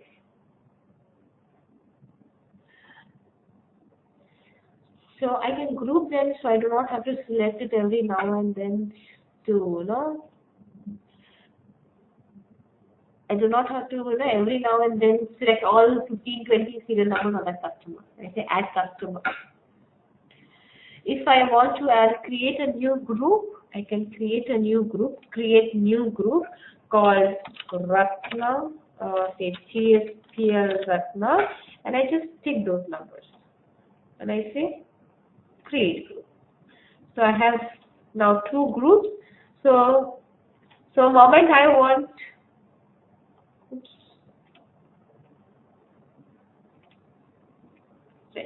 So moment I want all serial numbers of Ratna to get this file to get compiled, so I select here, and if I just want specific ones, I select and these bottom lines.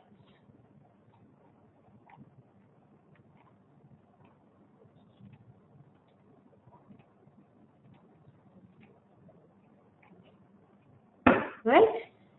And compiler option. Again, if you want to change your exe release just for a particular project, you can provide it here. And then I say save. Now, the file project is saved. Now, when I want to create the TCP file, I simply right click on project and I say build. The moment I say build, this is what it gives me.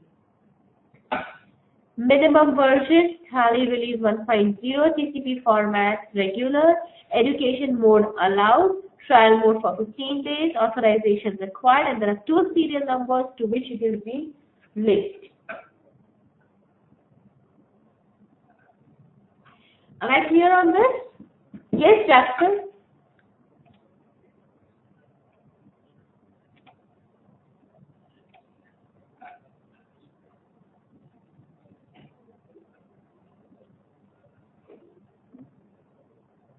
Okay. Jackson has a question that in case my customer has multiple serial numbers and they are at different locations, traveling to different areas, does still this become a valid point?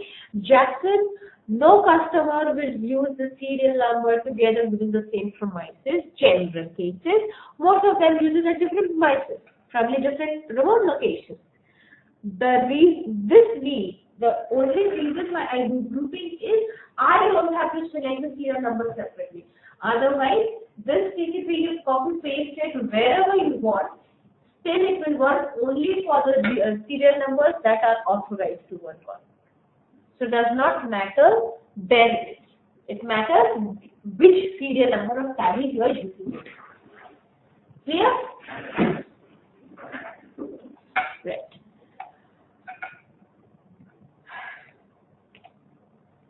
Manage serial number, okay, and compile and build. Right. Now there is one very important tool that we have, and according to me this would be a very useful tool for all of you, since you all are from various countries. Currently, right. There is a question from Muthu. He says, build option is build option available only for licensed users? Absolutely, Muthu. Yes, it is available only for licensed users. Right. So let me just continue with this part. As you all are international developers, would be becoming an international developer shortly, I think this tool will be very helpful to you. As you see, there is a list of languages already provided by Tally. Arabic, Indonesia, Malayu, Bengali, English, Gujarati, Hindi, English, Kannada, Lao, Malayalam, Marathi, Punjabi, Tamil, Telugu, Urdu. However, most of them are Indic languages, or probably supporting more on the UK or probably the UAE side of Dubai customers that we have. There could be customers that you have who wish to do development, who wish to use it in their local language. Maybe Portuguese want to use in Portuguese, a German wants to use in German, Spain person wants to use in Spanish. And probably for Kenya people, there is a different African language they have, and they want to use in that language. Since Tally is not supporting, Yet, we have ensured that there's a further business opportunity for other people. Yeah, right, Arun, Swahili. So, Tally is not providing you those languages, but it's opening a business opportunity for other developers to do that, and that is how we are. That is the reason why we have provided a tool called Dictionary Manager. I have some difficulty with my exe and it is not opening. When you download, you can just download that. There is something called as a Dictionary Manager tool. It looks like an Excel column.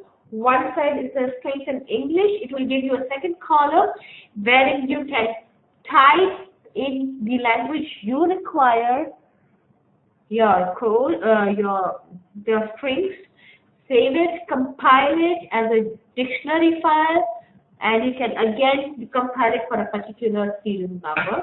We have provided a help reference for the Dictionary Manager tool. I would suggest all of you to explore this tool, as it could be a very good opportunity because there are very limited number of people doing development. When we talk about English is a combination of Hindi and English. So again, this is just a slang Hindi language. I think we should not get too much detail into that. We can discuss all these things offline in case you have these questions, right? Coming back to the topic that we are discussing, we have something called as Dictionary Manager, a very important tool for all of you. I really hope that you get good set of dictionaries created by all of you. Right? So we have the interface, health, menu, project, we saw the navigation, we saw the search, we saw the tools, we have something called as Tally Connector. Tally Connector is mostly used by people looking for integration and would like to pass the XML parameters. So the moment you move yourself to the XML where you would like to do integration, Tally Connector will help you. We have seen the manage customers, we see the editor preferences, we have seen the compile and the build project. Right? So I hope you do not have any questions here. And we move to the TDL components. So what are the TDL components we have? There's called definitions, attributes, modifiers, special symbols, prefixes, actions, functions, data types, and operators. We have already seen few definitions that TDL is providing. Definition types are fixed. These are predefined definition types. This could be report, form, part, file, field, menu, selection. All these are predefined. Definition name, depending upon what you want, could be user-defined or could be from default. If you're modifying, this is default. If you are giving a new one, it's user-defined. Then, what kind of definition types do we have? We have interface definitions like menu, form, part, line, field, button, table. We have data definitions like object, variable, collection. We have formatting definitions like border, style, and color. Integration definition types like import object and import file. Action definition called key. And system definitions like UDF and formatting. Do not worry too much about this right now because we would be, when we start writing small codes, we'll start using them and you'll be able to get a hang of using it. And by Friday, I'm sure everybody will actually be able to create a basic report. I'm pretty sure about that. So don't worry at all. What are attributes? Attributes are nothing but properties of the definition, how this definition will behave. So each definition helps me to do designing, but the attributes will help me to create a set of rules for this definition type. And each definition type has its own set of attributes. However, there are certain attributes that you will see repeat in other various definitions. Please note, the name of the attribute might be same across the definition, but the utility might be different. So, we will also see that how do I know that. Then these are the classifications, how we have classified a single and single list, dual and dual list, triple and triple list, and menu items. When I talk about single and single list, single means this attribute accepts only one parameter and can be used only once within that destination type. When I say single list, this attribute accepts one parameter, however, can be used multiple times within the same definition and could be a comma separated values also for that attribute. Then I have a dual and dual list. Again, dual takes two parameters, but can be appearing only once. When I talk about dual list, this again carries two parameters and can be used multiple times within the same definition, and so goes on with a triple and a triple list. Well, menu item has been placed separately because it is having a very distinct characteristic. Depending on how and what you want to do, the number of parameter changes, as you have already seen. Initially, when I had item, I had just 3 parameters to pass. When I had key item, I had 4 parameters to pass. When I wanted to do a placement, it had 6 characters to pass, and if I change it to control, I had 7 to pass and 8 to pass. So it's a very discrete menu item, so it is being distributed separately. Excuse me. There is a tryout that we have. So what we can do is, this is your third work that you need to do. Create a report containing 2 parts. Each part containing 2 lines and each line having 2 fields. Right? So this is your third work. I hope everybody is noting down. I am also typing your tryouts on your chat screen. Please note it down because you have to try it out somewhere first, at least to ensure that you are trying to learn and you're starting to learn something. So this is how it will look like when you do it. No, it's okay if the output is not very fancy, but it should look something like this. It will look something like this when you create a report which has 2 parts and each part has 2 lines and each line has 2 fields. Right?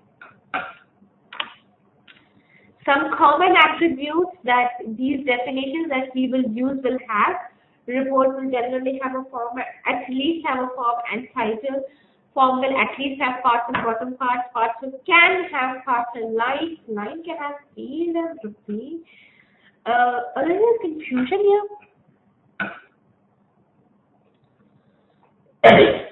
This is a little confusing here, right? Initially, when I spoke about hierarchy, I said a report should have a form should have a part should have a line. But this says it should have a part or parts line. Both attributes are allowed as parts. A line should have field, but a line attribute does have a line attribute and a field attribute. And a field attribute, the field definition can further have a field also. Ooh, confusion? Right. Let me just explain here. Right. So I clearly said it's a basic hierarchy that a report will have a form will have part, a part will have line, a line will have field, and a field is where you display your data. However, there could be permutations and combinations. Then, as I said, these definitions are interface definitions and helps you to do screen designing. My form can have parts and bottom parts, which means when I simply write a part, it means it's the top part, and when I write a bottom part, the part will be at the bottom of your screen. That is what a designing is. Now that is when I have to have a top and bottom part. So a form will always have vertical parts. So in case I need a horizontal path, first my form should have a part, that's the top part, that will be a vertical part. And within this vertical part, here, I can have a left part and a right part. So when in a part, for the first time, if I simply mention a part, it's a left part, or I can place it into a right part. However, a part cannot contain a part and a line together. So a part can either contain a part or a line, but bottom at last, the part should contain a line. So a part may contain a part or a line. If you are mentioning a part, the second part has to at least contain a line. Or if that is also having a part, somewhere down the line in the hierarchy of that part containing part should have a line. That's the bottom line.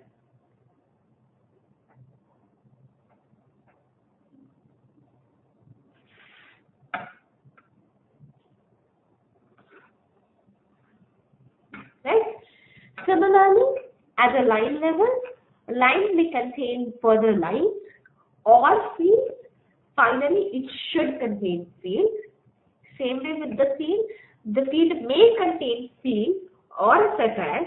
Finally, the entire hierarchy of the field, as the last hierarchy, it should contain a set as.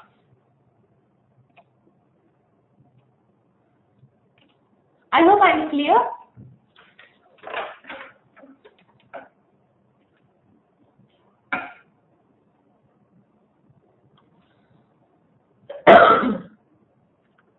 Dilip मेरे को पानी चाहिए, water खत्म हो गई.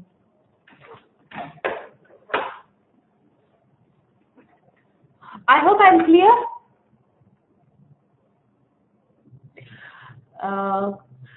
Puneet, I'm extremely sorry. I cannot give you a break for 10 minutes because we have already cut short our session for 3 hours. However, if you want, we can repeat few things. If you need, we can repeat few more things. I don't think we can take a break. Right? So these are the definitions and the attributes. Then some commonly used attributes at field level will be set as, info, and skip. Set as is to display a text or a formula. Info is to display a label, and skip is to just skip the field and move forward. We have modifiers. I don't remember, but somebody asked me a question about exclamation and hash while we had started the session. I do not remember who had asked me this question.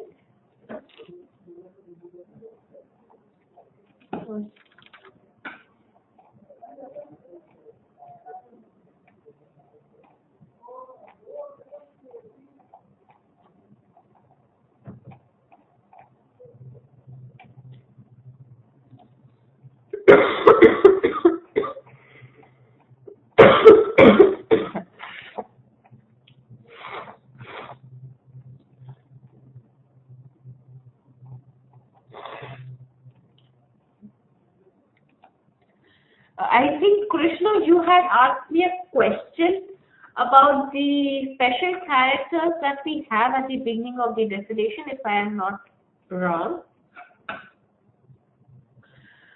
Well, this is how we, I hope you at least got the idea of at least when to use a hash. A hash can exist in the beginning of a definition type only if the definition name that you are writing exists. If it is a new definition, there are no special characters. There is something called an exclamation definition. Well, this definition modifier can exist only if there is some definition to be executed based on a criteria. And there is an asterisk that we have, which we call it as a reinitializer. A small asterisk, but a very dangerous asterisk, because If you see hash, currently when I gave hash, the existing things were as it is, and it allowed me to put my menu. But now see the danger that we have when I say asterisk. Please understand the difference between the hash and the asterisk. The moment I give asterisk, F12, TDL, F4, do you see the change in my menu? Asterisk remove everything that I had in my existing menu, and only my new item that I have added is being showcased. But if I put a hash, F12, TDL, F4, it does not remove my existing one, but simply adds to it. So there's a difference between a hash and an asterisk. Hash is the modifier, and asterisk is the reinitializer of the definition. Everybody clear with this?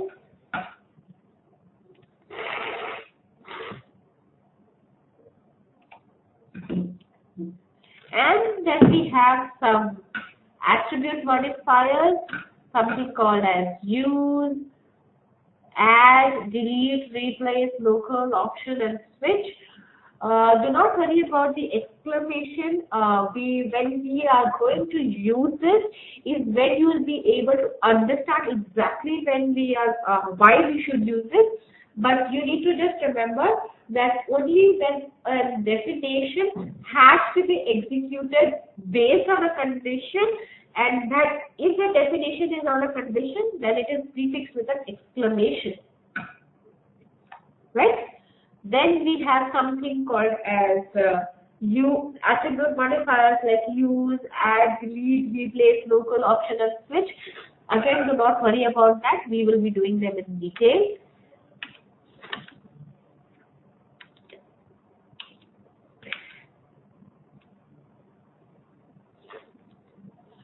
We wouldn't be doing a try it out 3 today. We will do it tomorrow, because we will have to go in detailed explanation of this attribute modifier, right?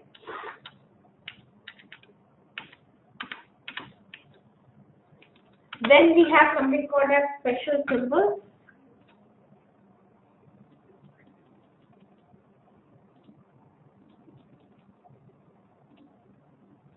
We have something called as special symbols. So every symbol in TDL makes some meaning. We have single dollar, we have double dollar, we have single add, we have double add, single hash, double hash, single semicolon, double semicolon, slash, asterisk, asterisk, slash, plus sign. So every special symbol has a special meaning in TDL. Do not worry again, when we are doing it, there is a separate detailed chapter on special symbols, so do not worry about that. Then there is something called as actions. So as I told you, TDL is an action-driven language. Everything is based on action. Today, the first action that we learned is display. Although we did not write it as action:display, display itself in that particular syntax means there is an action to display a report. Then we have functions. There are 2 types of functions, predefined functions and user-defined functions. Since this is a basic training, we would be only using few predefined functions. We have a list of predefined functions. However, we would not be learning user-defined functions as it is a part of the advanced part of TDL. So predefined function is always prefixed with a double dollar. So anything that you see is prefixed with a double dollar, it means it's a function name. Similarly, it does not mean that a user-defined function is identified separately. Even that is identified with a double dollar. Then we have various data types. Simple data types like string, number, date, and logical. And compound data types like amount, quantity, rate of foreign, and aggregate. Along with that, there are certain subtypes like whether amount is a base or a forex amount, What's the rate of exchange? Whether the amount has to be viewed in a debit credit format. Quantity, you only want the number. You wanted to show it in the base units. You want to show it in alternate units, straight units, sale units, whichever way you would like to see. Rate, you want to see the entire rate, or you want to see only the price, or you only want to see unit symbol. So all the data types that you can see are available that you can think about for used for business business logic.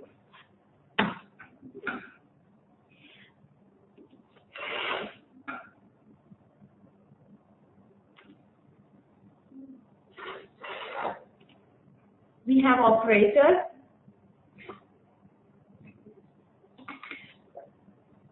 All special symbols that you see can be used for operators. So we do know arithmetic operators. So basic arithmetic operators like plus, minus, multiplication, and division. Logical, grammar or operators or, and, not, true, false. Comparative mathematics operators like greater than, less than, equal to.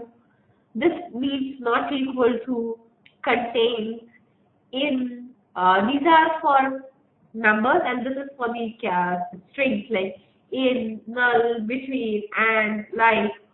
So whatever grammatical ones you can think of, it is available. Again, this is not all. These are few listed. So as I said, as in when you start writing TDS, it will come to your discovery what all kinds of operators we have. Very important thing, naming conventions for your TDL. Currently, this is my TDL. This is my definition name. Initially, as I said, as I had told you, case insensitive. Whatever name you give definition, if I write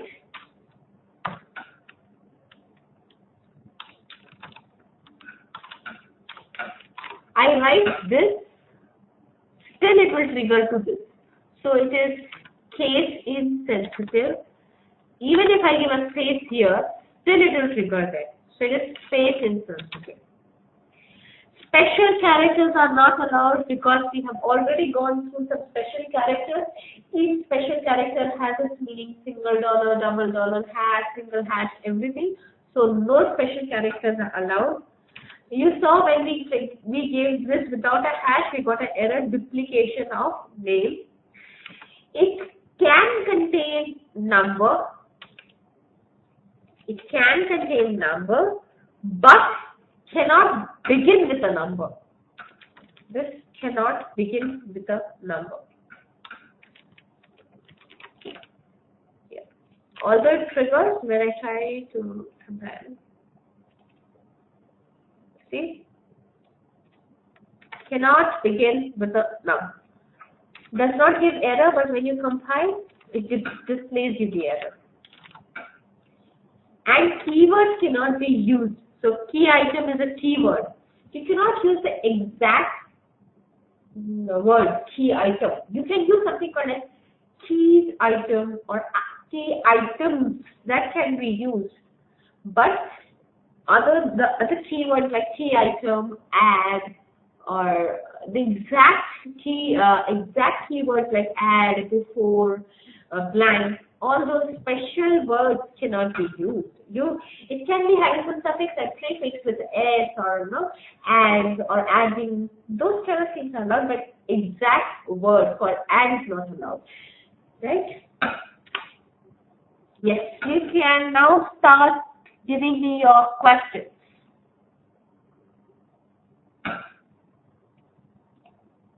Questions?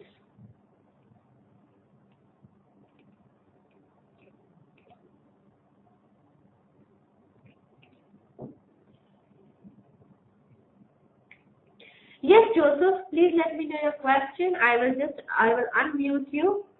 Yes, Joseph, let me know your question.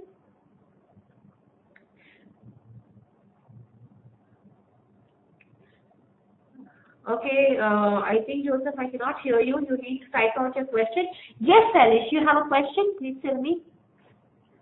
Okay, Could you please, okay, I have a question from Thomas.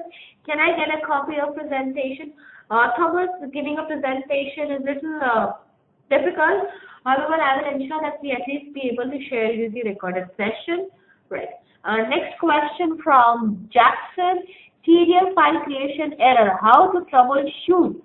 I think the errors that we have are in simple English.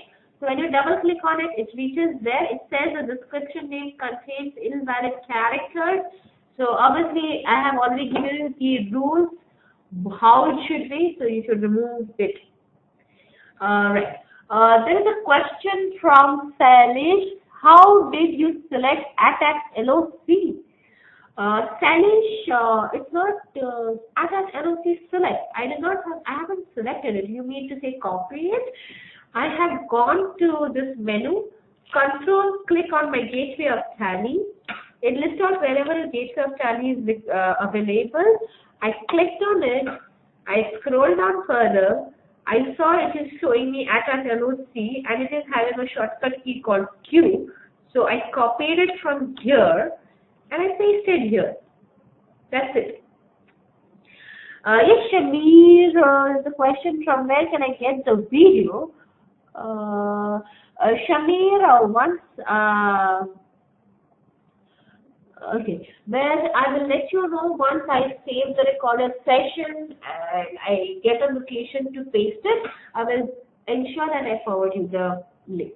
Okay. Just 1 minute. I will come turn by turn. I have a list of questions right now on my screen. Aleem, why is it difficult to share the presentation? Aleem, presentations are, I have to check with the Kingdom Authority because presentations are having Tally brand names and we are using it for only training purposes. Hence, we would not like to share it. However, I will definitely let you know. So I'm not saying no, but I will have to check this out. Joseph has a question. Could we shorten the session? Oh my God. 2 hours. Sorry, Joseph, I cannot. Since this was the first day is the reason I am closing it on early basis. But no, we cannot shorten the session. How do you get back to the default TDL project in Tally Developer 9 if you accidentally deleted? Sorry, I couldn't get your question exactly, but you will have to come back. Yes, who is online? Could you tell me your name, please? Hello? Yes, Shamir, ask me a question. Yes, Shamir, ask me a question, please.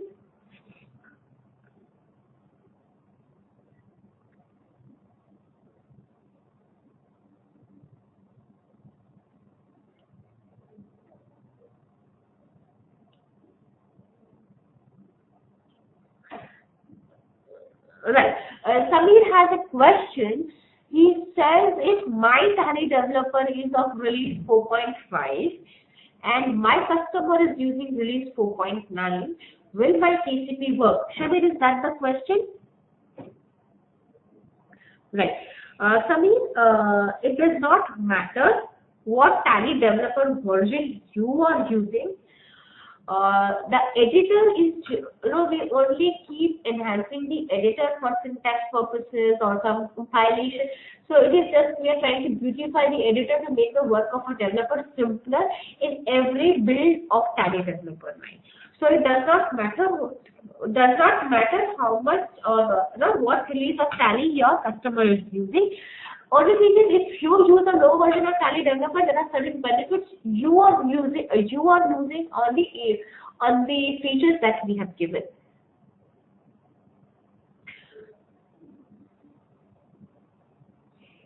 That you will have to check it online. The prices are a little different. The prices are a little different. So please check it online.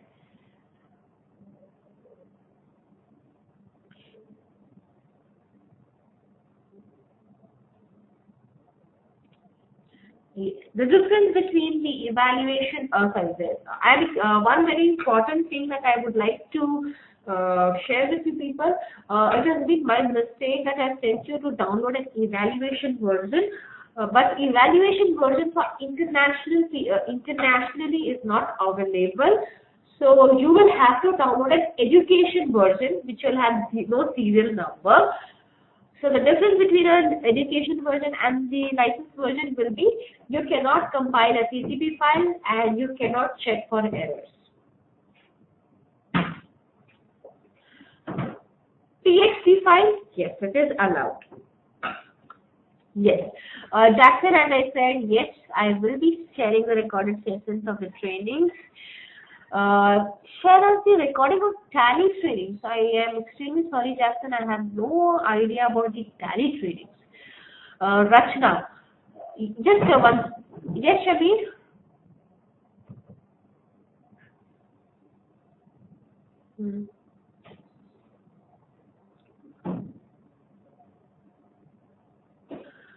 Okay. Shamir has a question. If I compile a TCP file, can somebody else open the TCP file and view the source code? I think you missed this part in the initial stage itself when I was talking about the projector, irreversible and regular. When you compile it in a regular mode, you are the only one who can decompile the file. However, if you do a irreversible, even you would not be able to decompile. I said, Shamir, only you can decompile. Only you. But why would we do that? So we will. Why we do one thing, Shamir? We keep this question offline because I do not think it is related to this part. Okay, we keep this offline. You can contact the support.tally developer team for this question, right? Because this is something offline. Rachna, if we have a code ready and we wish to integrate with CRM project application, how do it? Rachna, you are talking about integration level. Right now we are learning TDL Basics. Shamir, it's okay. Jackson, can't hear you. Have gone offline. Okay. Could you please repeat the vertical parts and the horizontal parts? Yes, Joseph. Shamir, can you just put yourself on mute because I can hear a lot of background noise. Yeah. Joseph has a question about repeating of what the vertical part and the horizontal part. Yes, sure, Joseph. Every form can contain parts, but these parts will be vertical parts. That is the top part and the bottom part. So in case you want a left part and a right part, it has to be within a vertical part. So my form has a part, so this will be a vertical part. In this I can have a left part and a right part, and I cannot have a line part. When I'm giving a part, I cannot have a line. This particular part can have a left part and a right part. So a vertical part, a top vertical part or a bottom vertical part will have a left part or a right part. So directly at a form level, I cannot say left part, right part. At form level, I can give top part or a bottom part, that is vertical part or vertical part.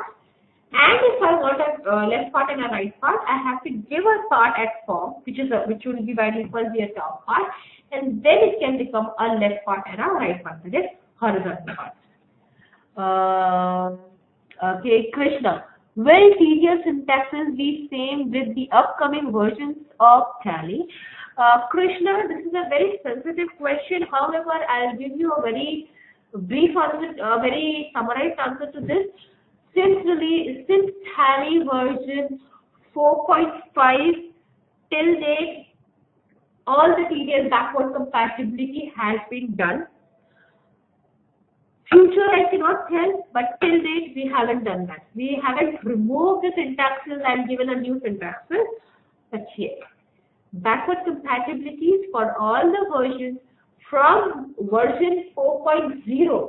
So when you talk about version 4.0, that was in the year of as far as I remember, it was 1990, and this is 2014, 1990. So almost 14 years there has been a backward compatibility for all the TDL syntaxes. So till date, yes, the syntaxes are always same. Now the futuristic part, backward compatibility is always there, but changes are always so good. So we'll have to keep changing things. But don't worry, backward compatibilities will be there. So it's not that you don't have to do TDL at all. From Shamir, from where can we get more samples in TDL and the video about the TDL? I think I have already told you sample TDLs are available in health TDL samples. That's the only sample you will get from anybody and everybody across the company. We do not have a separate set of samples for somebody and separate set of samples for somebody. We are a very transparent company, so we won't do that. And again, videos, we can go to Tally Developer Network and we have videos uploaded there at YouTube. Apart from that, okay, you can go to YouTube and you can search for TDL and Tally Developer videos. I think I'm through all the questions. Any more questions, anybody?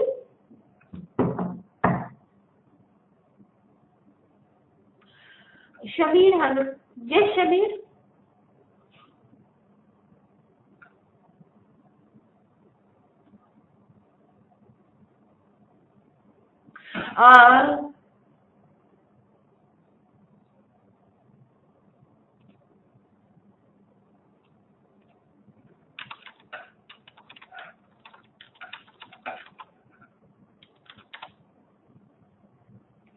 I think this is a very common, Shamir, this is a very commercial-based issue, and it would be better if you ask the right person. Or probably we can take this question a very offline question because this is not the right forum to discuss it. Yes. Sanjeev, is it possible to visit TDL at a later date? Sanjeev, I did not switch your question. Are you talking about reopening the file? And yes, you can do it. Muthu dictionary, it says while opening dictionary manager license, could not find a valid license. Muthu, I will check on this and come back to you. There's a question that when he's trying to open a dictionary manager in education mode of Tally Developer, there is an error which says could not find valid license. But I think still it will open dictionary manager. If you can just check that once. Yes, Mr. Shah, I have already said that today's recorded sessions will be shared, but you will have to give me some time to save it and share it with you.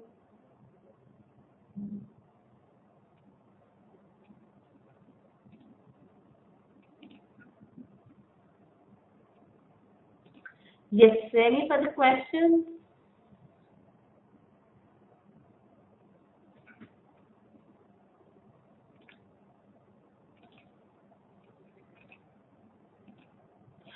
I will place it into a site and I will let you know.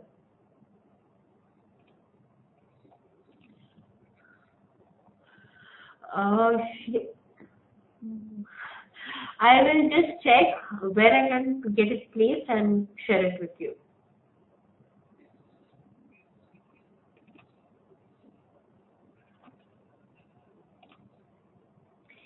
I am recording all the sessions, so I will do it day by day as far as I know myself. I'll do it day by day. But I need to get some details from my from my application team, so that I can get details from them. Ali, as I told, I cannot assure you that I will get it today itself because I have to get in touch back with my backend team and get it placed somewhere.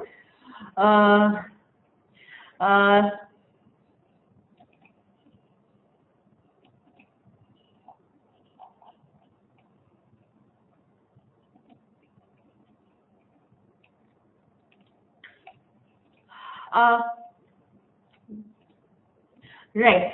So definitely I will do that, but as I told you, I have recorded the session, but I cannot tell you exactly where and when will I take it, but don't worry, that will be done.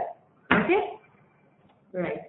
Shamir, as I told you, we have to take this question offline. This is not the right forum to discuss this question. And you can also speak to Bharadwaj in this case. If you would like to, you can speak to Bharadwaj, right? And Alim, in that case, can you remind us of the homework? Oh, homework. Okay, so there are 3 things that you have to do for a homework. Oh, homework seems to be more like a schooling word, right? Rather than saying a homework, let's say give some better name to it. One is you need to understand how to load a TDL to account. 2, create a report to display your name. And 3, you need to write a code which has multiple parts and multiple lines and multiple streams, but at least 2. Now, design it your way, use your imagination, make it as creative as possible. Too much spoon feeding, Ali. I think you should create a homework question and share it with people. Yeah, and I think in my chat I've already done that, so you should have noted it down already. Right? Any further questions?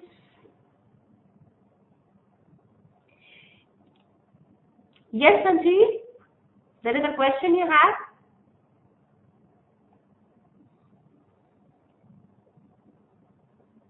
Sanjeev, I cannot hear you. Sanjeev, could you be kind enough to type out your question because I cannot hear you?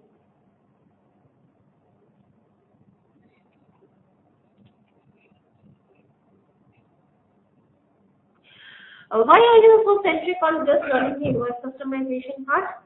Because you have to understand TDL, every part of TDL, and that is when you can actually do a good quality invoice customization. And when I talk about invoice customization, this is a stepping stone to it. You just cannot directly jump to 5th standard. You have to go through your play group and everything. So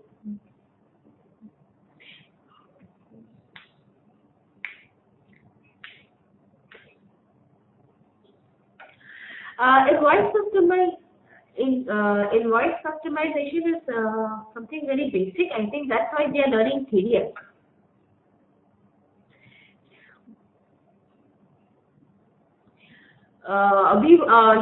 It will be covered. However, we will have to extend the number of days because we missed out 2 days that we had planned earlier. So we might have to extend few days because earlier it was planned for 4 days. The session was supposed to be for 2 weeks, continuous weeks, and for 4 hours. And right now we have just reduced the number of hours, and plus we have missed on 2 days. So it might have to push over on the number of days, but yes, it will be there. Sanjeev, do we need that to design? Ouch. Design. You had sent another email to download regarding Tally. Yes, Sanjeev, you will have to download Tally Developer 9. It's an editor.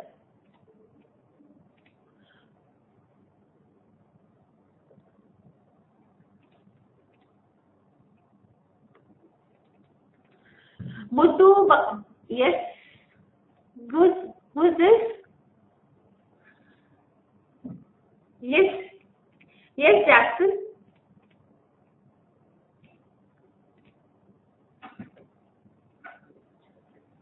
Evaluation.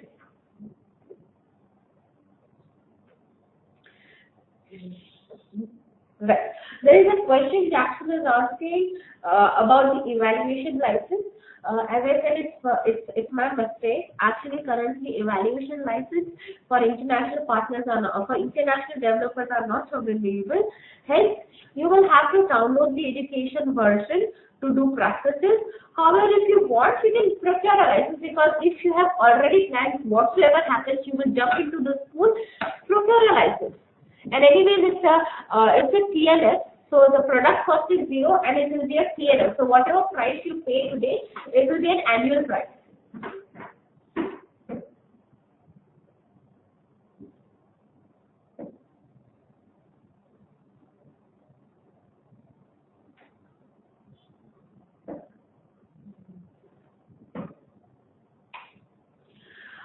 No, if it's an evaluation license, if you have registered for an evaluation license, no, it will not get activated.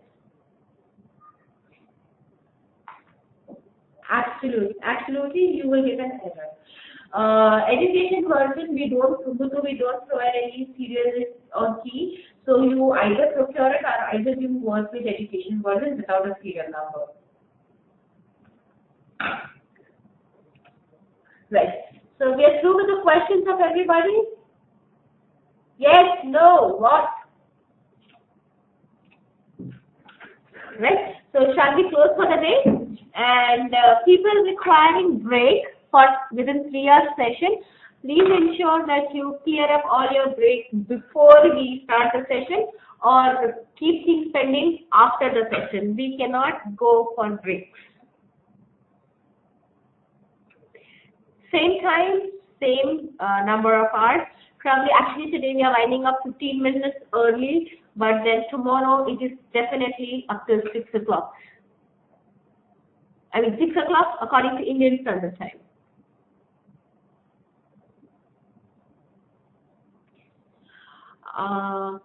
Actually, those who are from UAE, we have people from Kenya and other areas also. So I have taken it according to my working days, that's Monday to Friday.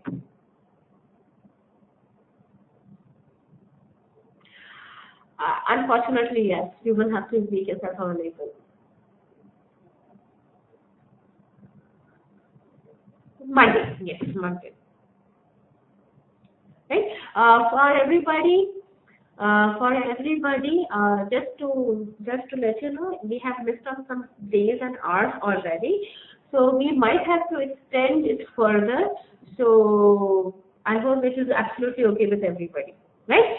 So I think we can close for the session now. You can write to me on my email ID for further questions. So for any commercial related queries, please, you can speak commercial queries, you can speak to Bharadwaj or your nearest regional offices. And Aline, you say, can I speed up rather than extending? Aline, this is a very basic thing. I understand, though it was a very slow session, it is a very important part that I ensure that everybody is on the same page. So for me, speeding up is not the problem, but I want to ensure that everybody is on the same page.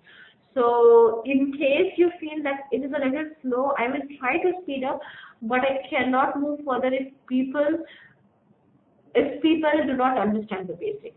So I might repeat on few things which you have understood, but there are others who have not understood. Right, Amin? For me, speeding up is not a problem. For me, it is important people understand it. So I hope it is okay. Justin, you have any other question? I think you, Ashok, you have a question. Absolutely, tomorrow will continue. Sorry? Weekends are Saturdays and Sundays. We will have sessions from Monday to Friday. Saturday, Sunday it is off. Yes, absolutely right, Ashok.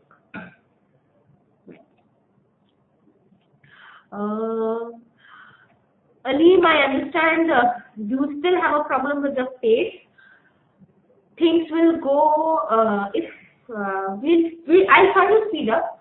If people say that if I am fast, I will get it slow. Done? Right? Anybody else who feels that I'm too slow, we can speed up. I have no issues on speeding up. Right? So we shall close for the day. Right?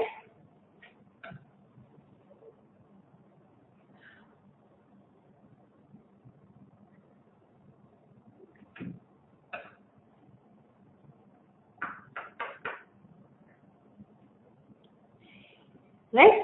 So I'm just disconnecting my desktop. I'm stopping my share, and we can go ahead disconnecting one by one, and we'll be meeting tomorrow, same time, same place. Please do ensure to make yourself available. Right?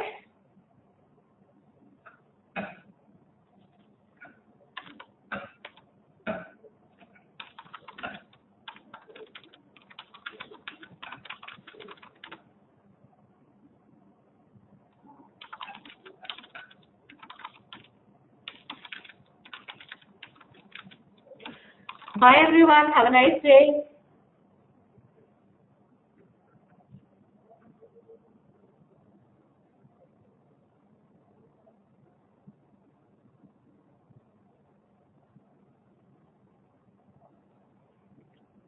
Yes, Shami, do you still have a question? I can still see that your hand is raised, and SK, your hand is raised. There is a question that you have?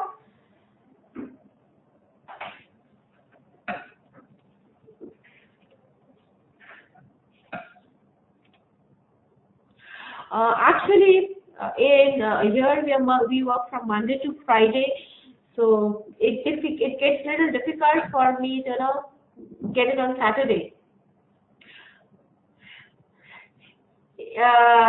It's not about not having it. It's I cannot be there on Saturdays, right? Absolutely, but I would not suggest you to miss that. I do understand that you. I do understand that.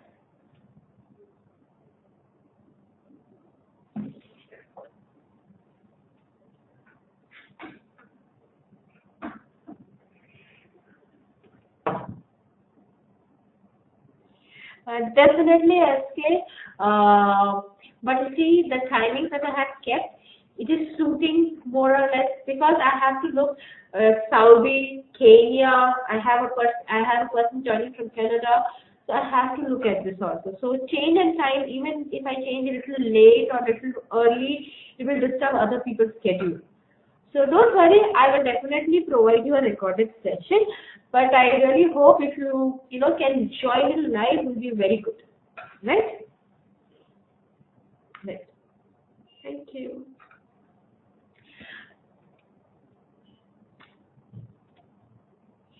Yes, so we can all start leaving, please.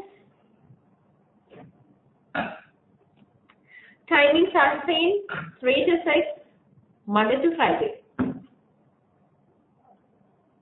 Thank you, everyone.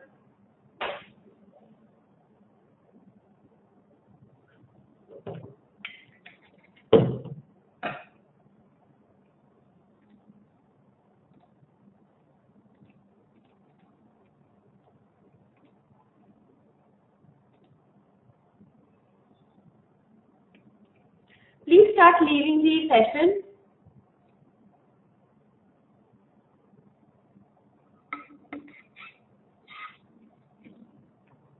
The meeting URL, session ID, and password will be same.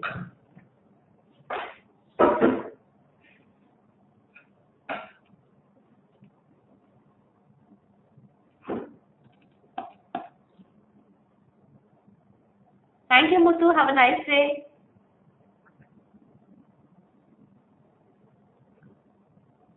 Thank you, Puneet.